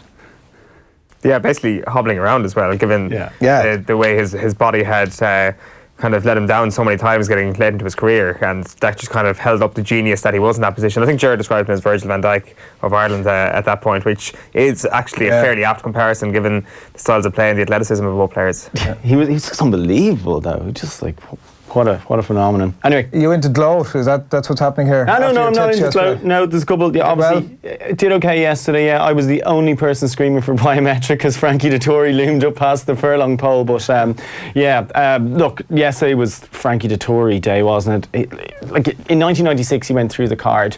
7 winners that day, and like ITV were losing their mind when Stradivarius won the Gold Cup, made it 4 out of 4. The price about Turgenev was ludicrous. I mean, you're talking about the Britannia handicap. It's a 30-runner handicap over the straight mile, where it should be 5 or 6 to 1 the field. Generally, if you want to get a bet on, you can get whatever you want on the Britannia, and Turgenev was 2 to 1.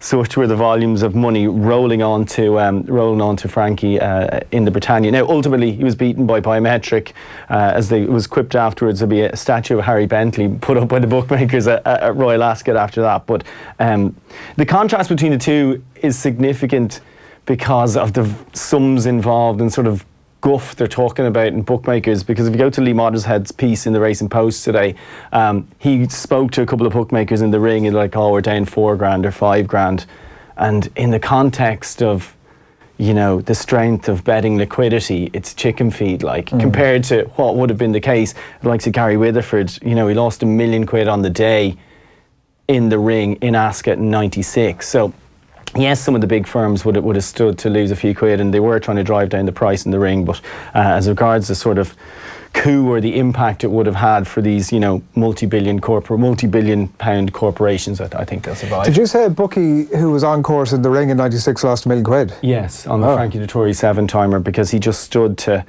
kept standing him. That's your job, isn't it? So you double down whenever he gets 5. You're like, Jesus, I need to chase it. He was chasing it back. Was that what happened? Well, he was just there going, well, the price is now wrong. I mean, like go back to yesterday, Frankie Dettori 2 to 1 in the Britannia. That's, even if that wins, that's one of the worst bets you'll ever stake in your life. I mean, 2 to 1 about a horse in the Britannia that isn't, a stone well in is ludicrous.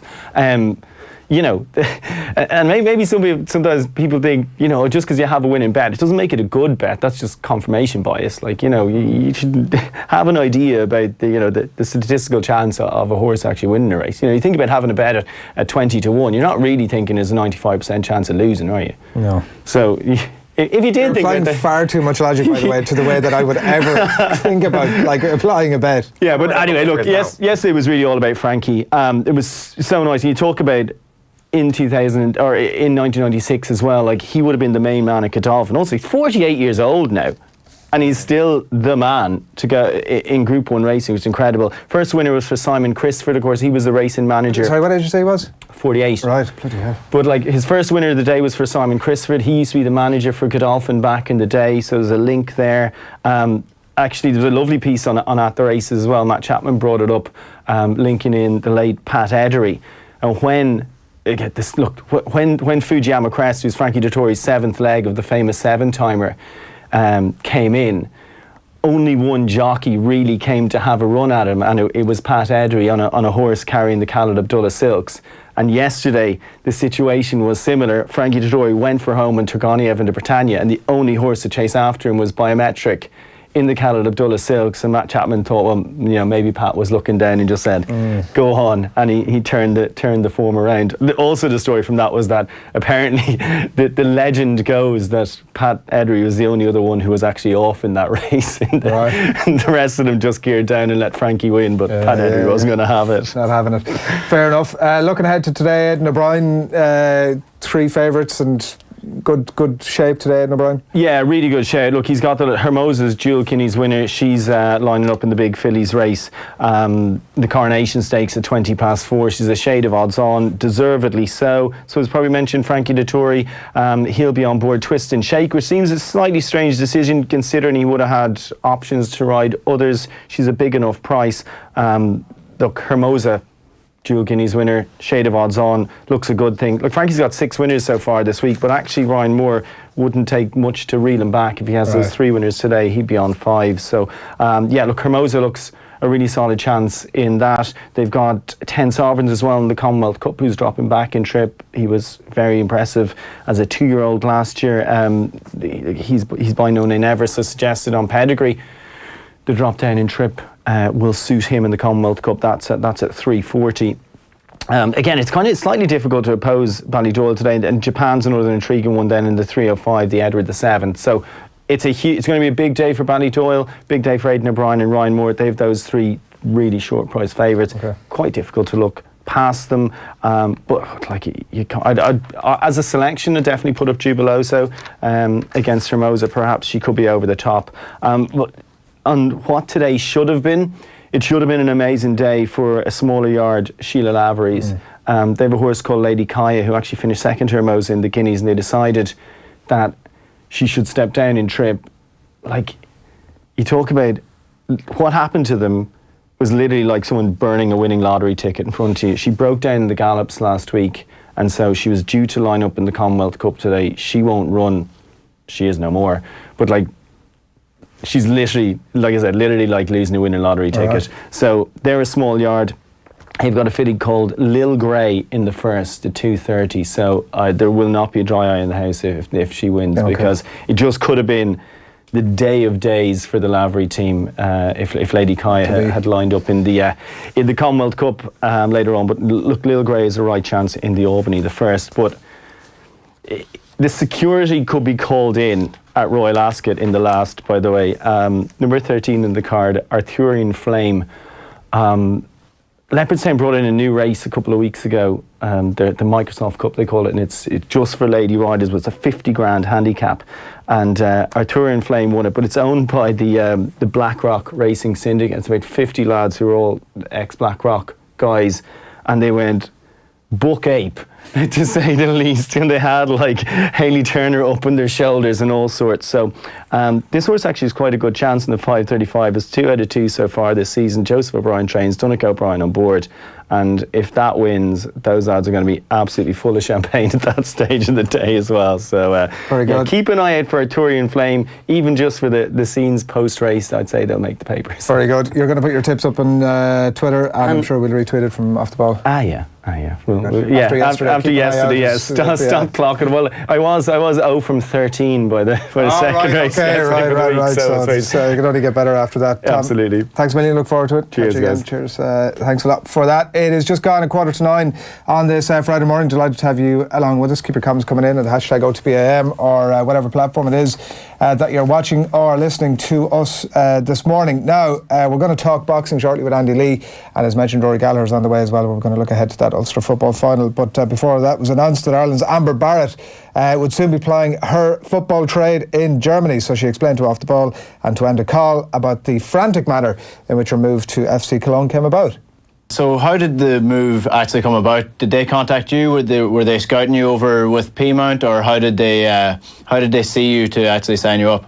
I think what the story was that their current manager, Billy Brown, got in contact with Colin Bell, who used to work. They used to work together in Cologne with boys teams a few years back, and just got in contact with Colin in regards to a striker and if he had any recommendations. And I think Colin had just been sending them on different clips and different things of me playing, and I think after they seen that, they liked what they saw, and I went over a couple of weeks ago just to see everything and to make some players meet the manager, and it was really good. As soon as I went over, I really enjoyed going over, and they were straight away, they were delighted, they wanted me on board. So it was it happened very, very quickly, but I was delighted it did happen as well. Yeah, it's a great story, and wish her, Amber Barrett, all the very best at FC Cologne. You can check out that full piece with Enda as well up on offtheball.com. Just a reminder as well that Off The Ball are heading for some winter sun and some top-class golf. We want you to join us. The OTB crew, along with special guests Kevin Kilban, Kieran Donaghy, Peter Lowry and more, are going to be taking on two of the best courses on the planet, Yas Links and the National, for the first ever Off The Ball Open. It's this coming November. 5 nights in a 4-star hotel at Peter Lowry Golf Clinic, gala dinner, a world-famous OTB roadshow. It's November 17th to the 23rd in Abu Dhabi, and you can sign up now at offtheball.com/open, and as I said, we'll have more details on that as we get a bit closer to the date. Now, some very exciting news in the world of Irish boxing in the last 24 hours. Paddy Donovan, who's a former junior world silver medalist, to sign for Top Rank, and he's going to be trained and managed by somebody that will be very familiar to you. Andy Lee, good morning to you. Morning, Adrian. Well known. Congratulations. Yeah, I don't know if that's the right word. Congratulations for Paddy. What happened? When last we spoke to you, it was not for you. What happened? Well, it's I didn't think I was going to get back involved, not this soon anyway, in boxing, but with Paddy being such, I don't know, he's a special talent, and it was it's just an exciting project. I met him. I've known him since he was a child, since he was about 11 years old.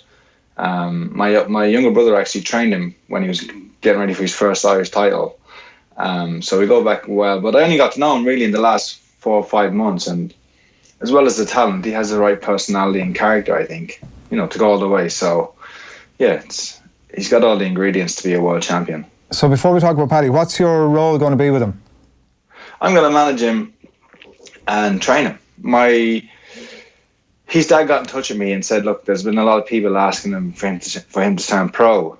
Could I help him? Could I advise them and just help, just guide them a little bit?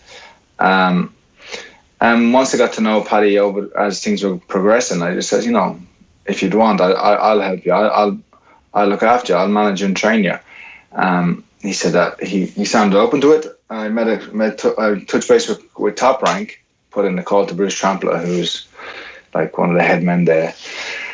And they like the look of Paddy. I sent them some information on some of his fights, and yeah, they're very excited about him and expecting big things from him. So that was how it all came about. We've done some training together over the last few months, and we're gelling together well.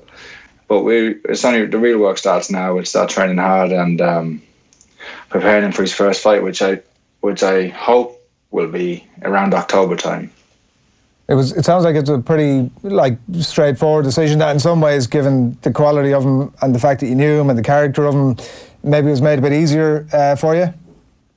Yeah, it was. I go to all the fights in the National Stadium, the amateur fights, and you're looking at all these young boys coming through. And from the first moment I saw Paddy fighting, early this year and last year, he just stood out, and I thought if there was ever going to be a kid to get involved with, he's the one, and that's how it came about. And I don't know, you recently met him yourself, I think, Adrian, and you'll testify that he is a lovely young man, and that's a bigger part of it. Someone who I'm going to be spending I'm going to be spending a lot of time with this kid. So we have to get along well, and we have to gel, and not only having the goods in the ring, but also being the right type of person out of the ring. Yeah. But he ticks all those boxes. Yeah, definitely, and you can definitely, as you said, you can see the how you get attracted to wanting him to succeed over the next few years, and I'm sure we'll have him on the show shortly as well to get a bit more insight into him. If his manager will allow it, of course, we might get that request in. One question I had, Andy, is what sort of coach do you want to be? Is that something that you thought about? Well, I think from having been trained by Emmanuel Stewart and Alan Booth, two guys, and both of those were trainer managers, so it's a similar role. I would look to blend both styles, I think. Even when Emmanuel passed away and I'd gone to train with Adam, and I was kind of engrossing myself in that style and changing how I fought and doing everything differently, and knew I had always relied on the things I'd learned from Emmanuel and the things that he would say and do and tell me. So I feel like that's the way it'll be. Hopefully, the best of both worlds, and then finding my own things, as we go. But from working with Paddy over the last while, we've kind of figured out the style he wants to fight in, and I want him to fight in, and we're starting to gel, especially on the pads, and watching him spar. He's really, really exciting. So it'll be a progression, and I'm sure I'll keep learning as he does. Yeah, it's really exciting. Like, how fulfilling has it been so far? Because I presume it's very fulfilling in a very different way to being in the ring yourself.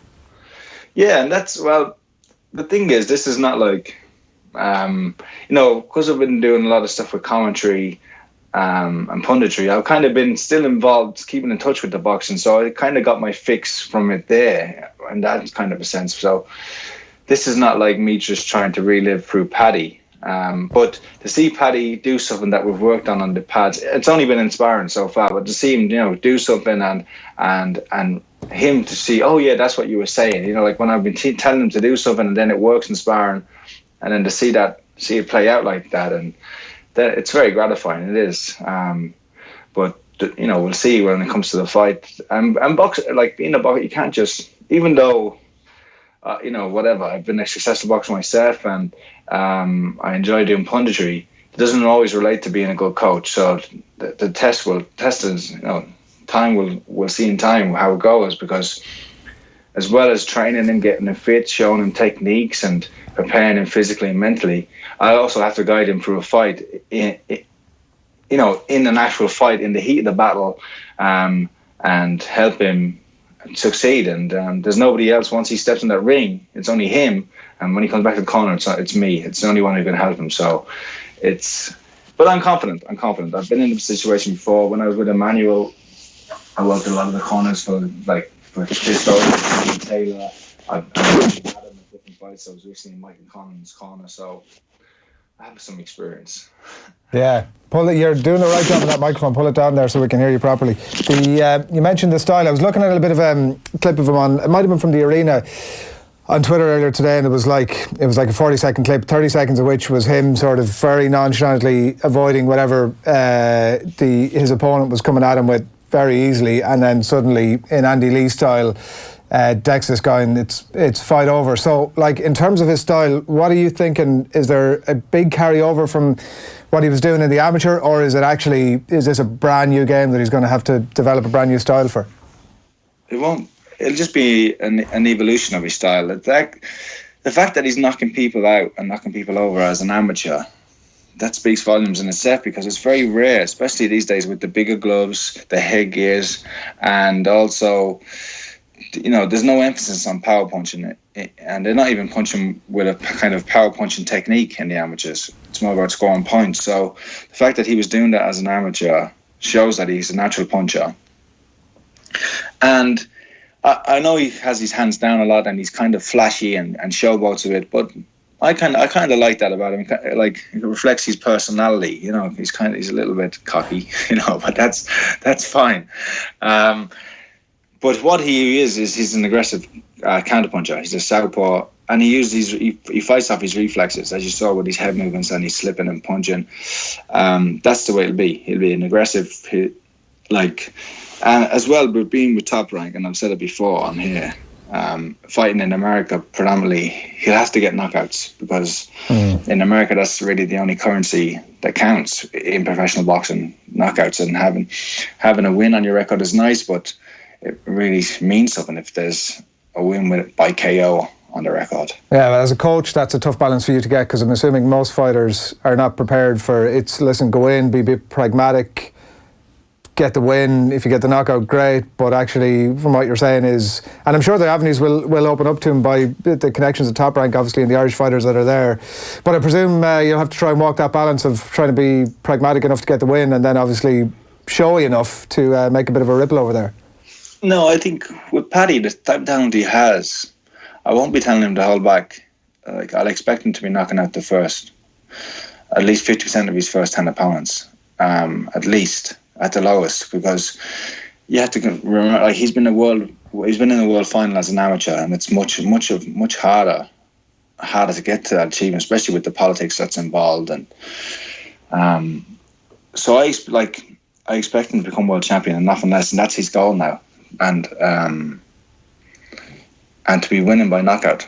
I don't see, like, Emmanuel always stressed the importance of knockouts, and it's something I will do with Paddy. The fact that he has to go in there and knock the person out, because especially when you're beginning, the level of the opponent's not the same. The earlier fights are more about getting the experience of going through the routine of the changing room, the press conferences, getting your hands wrapped, and just feeling out the environment. And so for those fights, I'll be looking for him to knock the opponents out.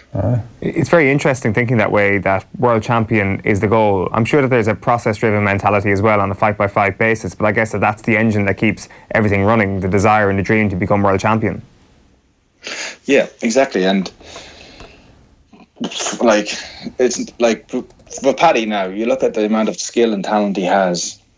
I've always obviously mentioned his punching power. The fact that he's got me trying to manage him, and if there's something I don't know, I'm not going to be big-headed enough not to reach out to people who will know. I have a lot of connections in the boxing world in terms of managing and training, but also having Top Rank on his side. It's a huge asset, because half of the battle is done in terms of he will never be a B-side in a fight. He will never be the opponent. He will never be up against somebody who he'll be overmatched until he comes to a world title fight, or even the one before that. He'll never be in a fight where he's got, where he's not from the outside a favourite. And they have this, like, he'll never be in a fight where he's the away fighter, where the judges and referees are not run by the promoter. So he has a huge asset in that sense, that he has a big, strong political power behind him, and also the machine of promoting him. Look at the fighters, like, they go way back from Muhammad Ali to Joe Frazier to all the great fighters in the 80s, the Hearns, Leonard, Duran and Hagler, and in more recent times, De La Hoya, Mayweather, and even now Lomachenko and Terence Crawford. So they've done it consistently since the heyday of boxing, and they've got a track record of bringing young fighters from amateurs and turning them into world champions, and sometimes into superstars in boxing. And Paddy has all those ingredients to go all the way. Yeah, and I mentioned some of the Irish fighters, obviously at Top Rank. Will that open up some opportunities for him in terms of undercards over the next while? Sure, yeah. I expect him, like, unfortunately, he'll be fighting mostly in America. But with Michael Conlan and Carl Frampton and Tyson Fury fighting with Top Rank now, there are chances that he will fight on those undercards. And who knows the way the landscape will change over the next 3 or 4, maybe 5 years, that there will be a chance for him to fight in Ireland. That's what I would hope. So we'll see. But yeah, there will be some chances for those fights, but also with Lomachenko and Crawford, I think they will try anytime there's a show in New York, they'll be looking to use, Irish fighters, and no more Irish name than Paddy Donovan, is there? What's his nickname? Have you... I don't know yet. I don't know. He'll have to take that. I don't know. Is this a one and only for you, or what are you thinking? Yeah, I don't. As I said, it is a once-off. But you never say never, but for now it's a once-off. I have enough commitments, and my time is spread thin enough, and it's only somebody like Paddy, as I said, personality, that I would give my time to. So for now, it's just a one-off. Yeah, all right. Well, hugely exciting. We can't wait to see how it develops. We're looking forward to the Andy Lee diary as we go as well. I'm sure that'll be a thing. We'll do so. We'll make some shows out of it anyway. We'll get some. Yeah, you'll be drip feeding us bits of stuff, I'm sure. Andy, pleasure as always. Thanks, many. Best of luck with everything. Cheers, lads. All the best. Talk to you soon. Cheers. See you soon. Andy Lee on the line there to discuss Paddy Donovan, a real prospect guy that you've only really, to be honest, heard of peripherally. He's obviously a huge talent and has a huge success, and seems absolutely destined for great things. So exciting.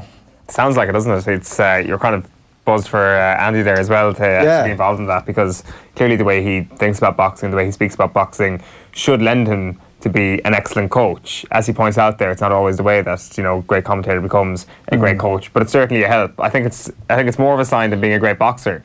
I think as a great boxer you can be instinctive and you don't exactly know what you're doing sometimes without being too basic about it. But as an analyst, you're actually looking into how somebody fights and how that opponent works in relation to your fighter, and I think it'll make him a great coach, and I think it's a great team. It's a really, really exciting moment for Donovan and for Andy, and he's already talking about some of the big players in the weight division as well. Like, the sky clearly is the limit, and the sky is exactly what they're shooting for as well. Yeah, exactly. Yeah. So he's Limerick based, and I think there'll be a bit of up and down to get that access to Andy. But yeah, you can just tell how excited he is by it, and you can tell that he isn't taking this on for just anybody. Like, that's probably one of the most, if you knew nothing about Paddy Donovan, the fact that Andy is saying, yeah, like, I've seen him and I know him and this is going to be good and I want in on it, like, that's a reason enough to be excited about it. Yeah, and it definitely strikes me as well that that's the best way to kind of start off on this, is to get in with a fighter and pick your fighter and, you know, focus in on that one fighter instead of like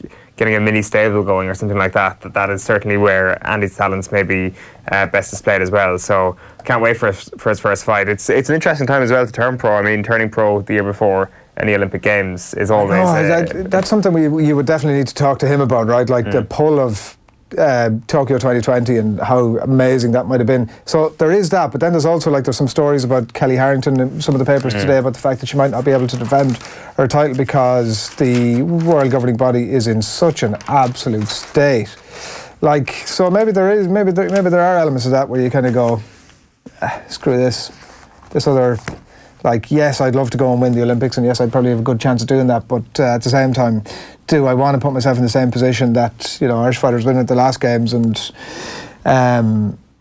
you know, you're investing a lot of time, effort and money into trying to achieve something that ultimately, even if you're the best fighter, may not be possible. Yeah, and Andy mentioned the politics there as well. It's just such a turn-off. It's tough enough to be successful in the Olympic Games without this cloud hanging over it all, and also the cloud of uncertainty hanging over every single fight. It's probably not going to be as bad as Rio, but then again, nothing could be as bad as Rio when it comes to some of the decisions. The pro game is such a straightforward thing. Well, that is true as well. It does help, not even in kind of like a cynical way, it does help just generally on a day-to-day basis being with Top Rank. And as he says there, not being put into fights where you are the B-side, where the opponent is making his career, not you, it's the opponent. Whereas if you're a top-ranked fighter, it's your career that's going to be headlining things until, as he says, later on down the line. So it's great to hear somebody talking about wanting to become a world champion now. Like, I definitely think that has to have a huge impact in your mentality, as I kind of asked Andy there.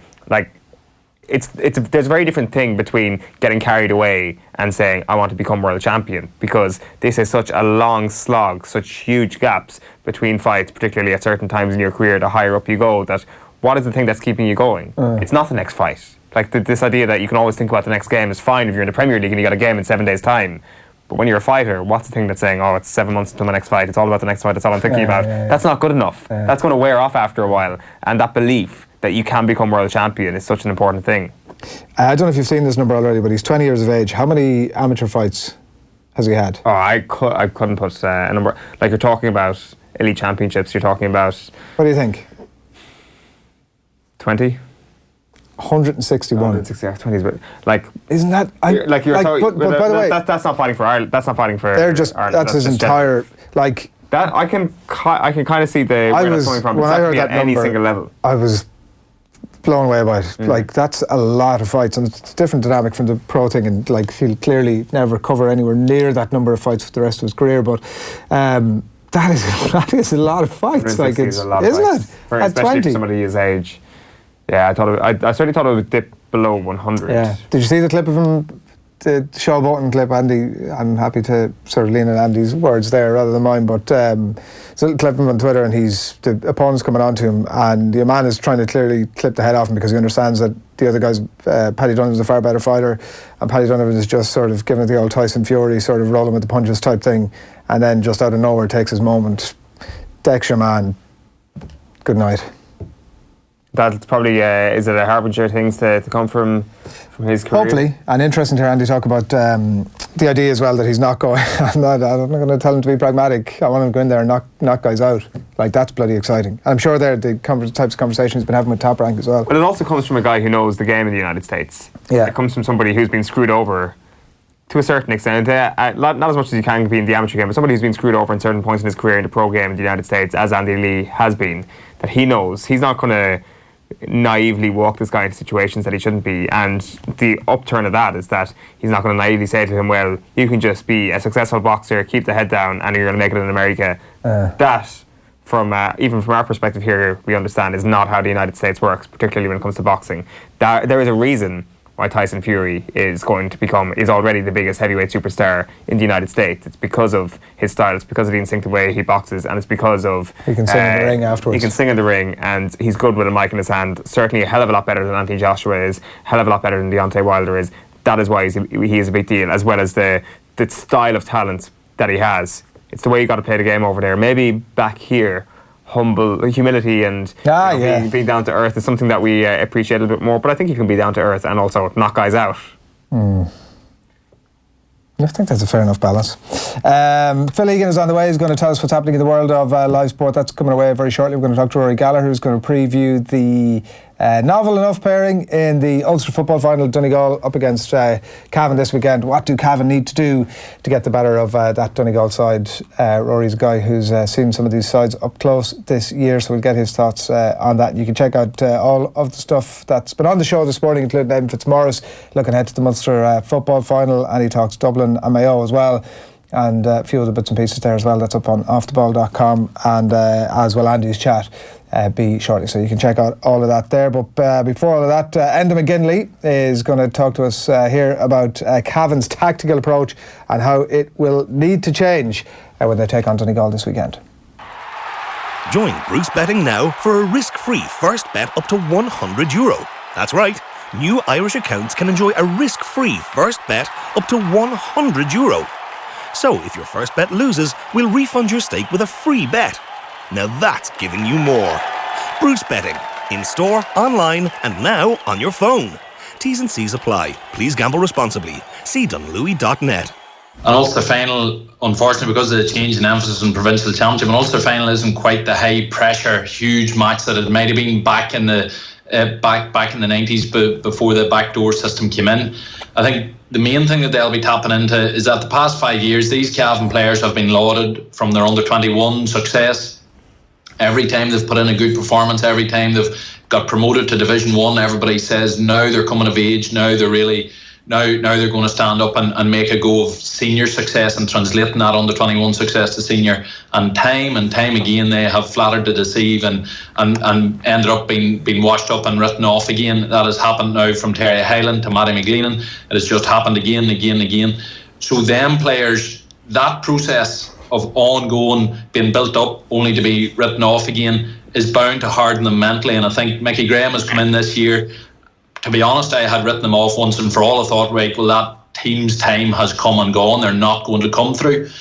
And yet here we are, we're at the beginning of something again. I think it's critical for Cavan that they haven't done anything massive yet. Reaching an Ulster final is one thing. They have to now put in a big performance on Sunday, and also if they're beat in the qualifier game or in the Super 8s, if they get there, it can't be a flash in the pan because they've done that before and then went away again. So I think that recurrent defeats, promoted to Division 1, relegated from Division 1 as they were again this year, that is bound to harden that team that they shouldn't be carried away. But as Brenton would tell you, the backslapping that they'll have received over the past week or two is very, very hard for any team to ward off completely. Yeah, and McGinley on the show during the week. I'm delighted to say that Rory Gallagher, the Fermanagh manager, joins us on the line now. Morning to you, Rory.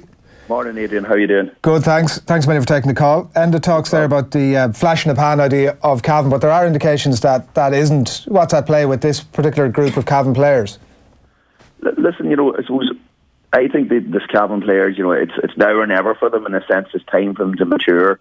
Over this season and next season, as it's well documented, they won 4 Ulsters and they won 5 finals in a row. And the youngest of the O's guys are the same age as Paddy McBrearty now. They're 25 and a half, so they are 26 years of age. And I think, and then you've got old McKeon. I just feel that it's all coming into place nicely for Cavan. Obviously, Mickey in, giving them a boost with the likes of Dermot McCabe with them. And I think there's a great maturity to the way they went about the business. They didn't panic when they got relegated from Division 1. They didn't panic when Armagh came back, when they were 4 points down against Armagh. And I just feel that they've an awful lot going for them. And, while I expect Donegal, you to have the better team and to be able to get through, I think Cavan have a very good chance. Yeah, they're playing like a reasonably attractive style of football to look at. In fact, the Ulster Football Championship in general has been interesting to look at. Like, we've the almost rare thing of people genuinely looking forward to an Ulster football final this weekend. Are we into a kind of a new era of football in Ulster now, Rory, do you think? And I think that there's no doubt Cavan have changed their approach, absolutely. I think, those 5 Ulster under 21 final teams and the 4 winning teams, I think they're very, very defensively organised. Conor Moyna, I remember coming across when I was at Donegal under 21s, was leading that, and he was very organised at the back. I think they've moved, to a more attacking game. So they have, absolutely. I think, the station of Gerard McKiernan a lot closer to goals, Darragh McVitie a lot closer to goals, Martin Riley in the forward line. In years gone by, McVitie played centre back, wing back. Martin Riley I've seen man marking Ryan McHugh and Peter Hart on occasions. So yes, and Gerard in the middle of the field, putting 3 of your best players up the field changes the dynamic massively. You've obviously seen Donegal up close a couple of times this season. You're one each, obviously, from that. Discipline, an issue for Donegal the first day in Letterkenny. But if you were planning for Donegal again this weekend, what would your main piece of advice? What have you learned from those games? I think, obviously we played a completely different style than Cavan are going to play and that Tyrone are going to play.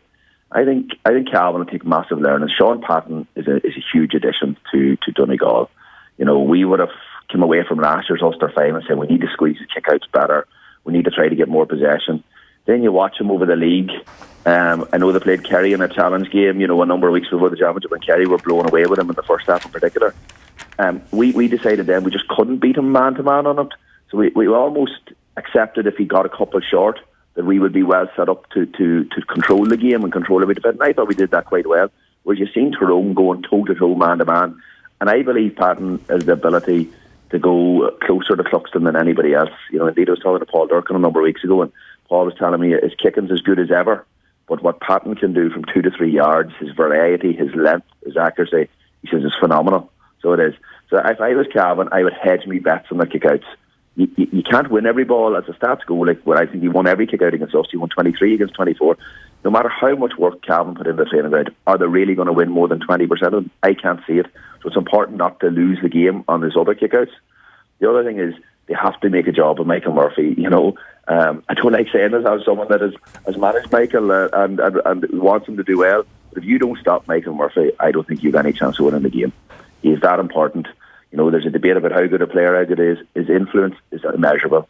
And, the current Donegal players have come along and they've learned from him. Maybe these Cavan players are only coming to Michigan now because they didn't have that leadership that Michael and Frank McLean and Neil McGee and Paddy McGrath provided.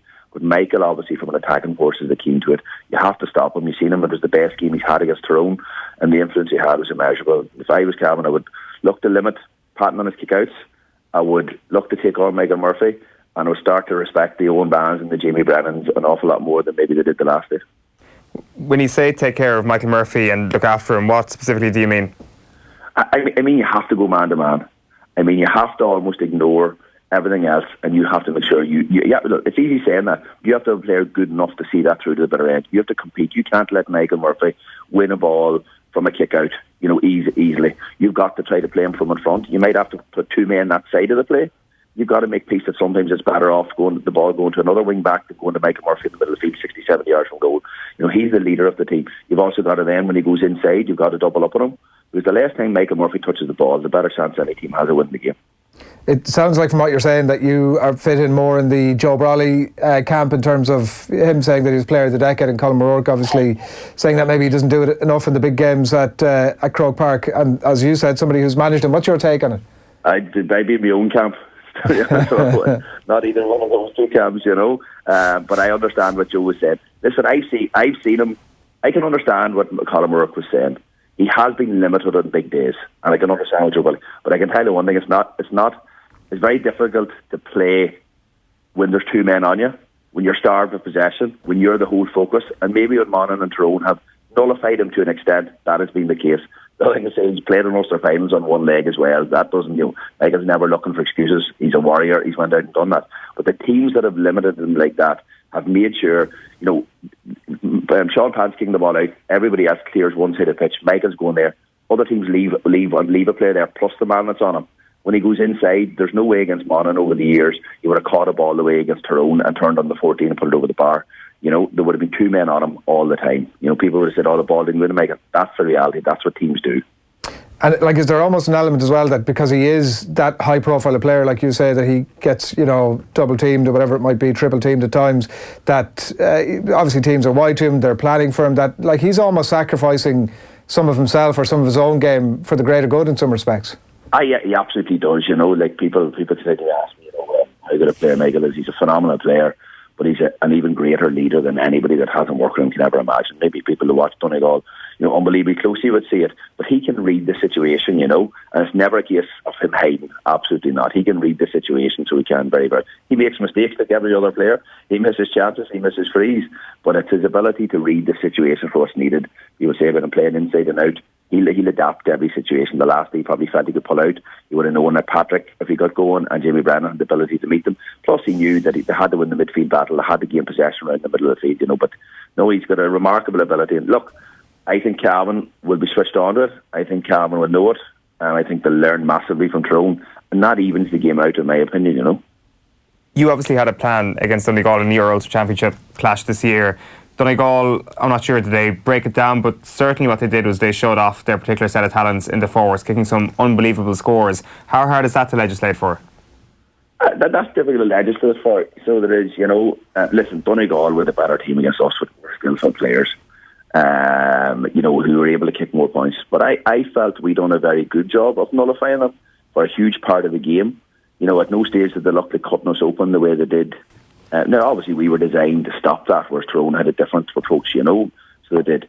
But I felt, even in some of the points you kicked, to win an Ulster Championship or Cavan, they're going to have to get blocks on them. They're going to have to defend that bit better than we did, with regards to one-on-one battles, Yes, they're going to kick an element of them, but to kick them, you've got to put even more pressure on them because they have ability with Michael Lang and Kieran Thompson, Paddy McBrady, to kick outrageous scores, along with the ability running power of Ryan McHugh, Owen Ban and Michael, But look, there's other things as well, with Donegal. I think the maturity of Hugh McFadden's been massive.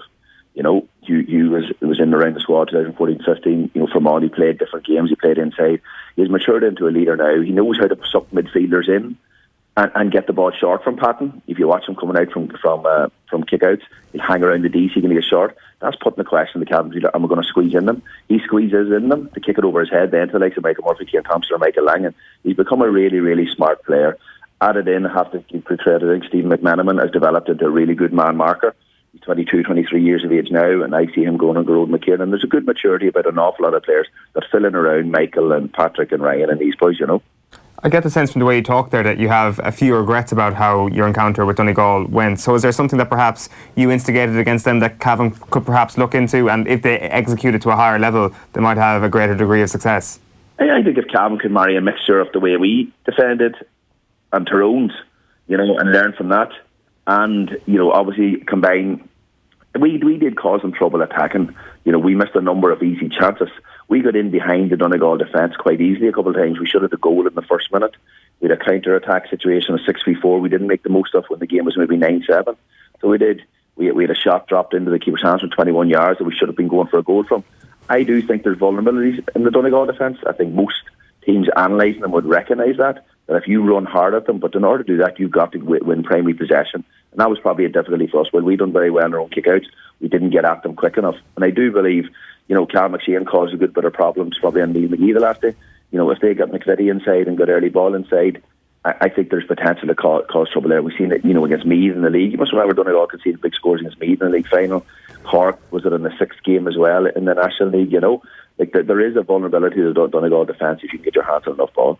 Yeah, just before you get your prediction for the game, Rory, you just kind of reminded me there of that game against Donegal that you had. And at half-time in the BBC, Oisin McConville was supporting your style of play, saying that the way Fermanagh set up gets the most out of their players, which I think it's fair to say is a little bit of a voice out there because there's been a lot of criticism of Fermanagh this year, despite the fact that you conceded less than anybody else in the four divisions in the Football League. Is that something you go along with Oisin McConville, that you're close to squeezing the last drop out of this team in terms of their potential? I don't know.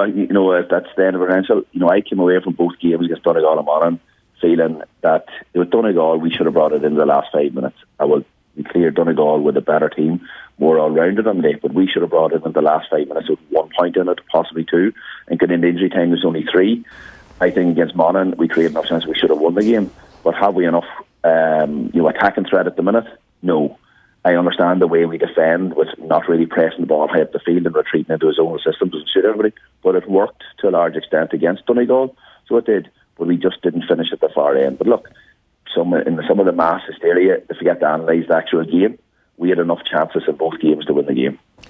You must have been kicking yourself when Monaghan comes out of the draw in the qualifiers, because, as I say, it was a pretty good league campaign. You train all summer for a championship, and ultimately you draw a Division 1 team in Ulster and a Division 1 team in the qualifiers, and you get booted out like that. Teams get softer draws and make it all the way to the Super 8s quite often. You must be thinking to yourself, God, this structure is really lopsided against some teams.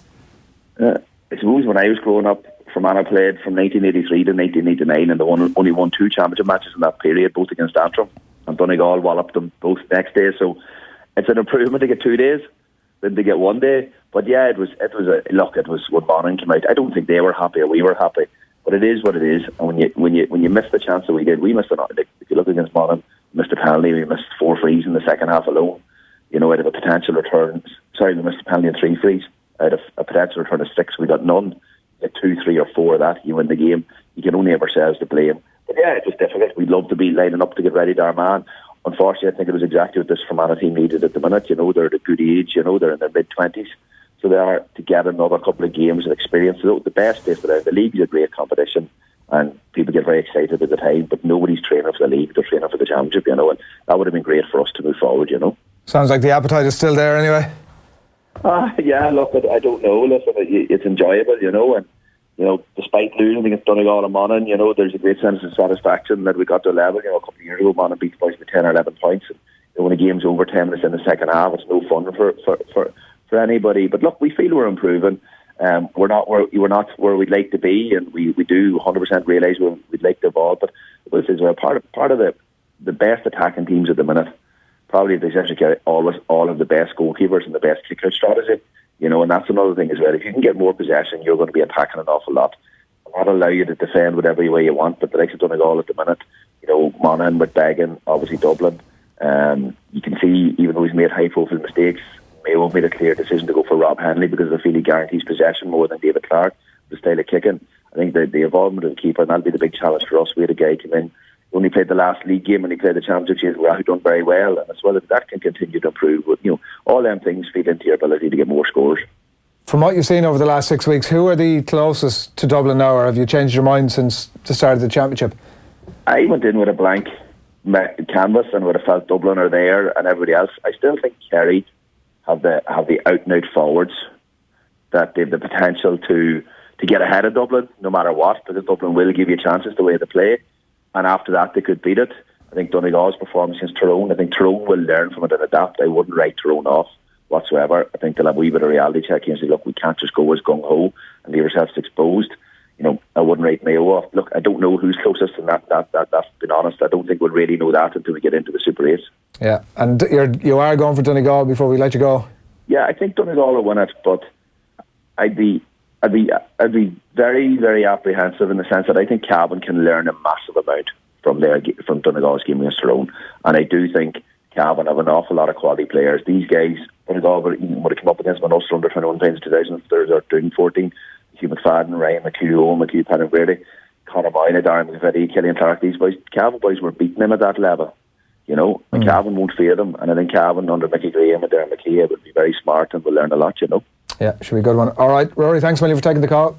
Cheers, guys. Thank you. Rory Gallagher on the line there ahead of the Ulster football final this weekend. Kerry are closest. That's what he says, yeah. He's obviously tipping Donegal. Donegal are our favourites for Sunday. It's going to be a fascinating game, I think. No, Kerry are closest. Yeah. Why are we moving off? Why are we moving away from that? Because he was just talking about the Ulster final. He thinks Kerry are closest. Fair play to him. Doesn't matter who's closest. Longest day of the year today, did you know? Is it? Yeah. Feels like it.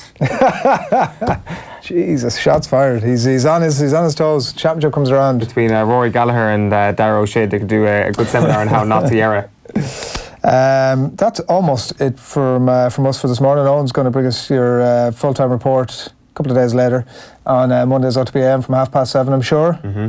Absolutely. We'll be reflecting on the 12-point win. 12-point win for Dublin. Kerry, as I say, 6-point win, and then let's go for a 3-point win for Donegal. I do like everybody will favour Donegal going to the game. That all sounds about right. Apart from Kerry, maybe a little bit more, but I don't think so. I still think there could be a sting in the tail with Cavan this weekend. That's not an out there opinion. It's because Cavan have been absolutely I think nobody would be surprised if they won. Well, no, I don't think that may be true, but at the same time, most people are going for Donegal. Mm-hmm. Yeah, I think they will sneak it in the end. I think we will see Cavan playing Super 8 football. Let's not forget that the qualifier fixtures this weekend are going to be absolutely pivotal to how this summer progresses. Limerick Westmeath, I mean, we haven't even mentioned it. I was about to say that once you put those two counties up against one another, a heavyweight is going to get knocked out. Anything could happen. Some of the giant killing weekend. You do the easy thing to point to is Newry tomorrow night as a potential giant killing.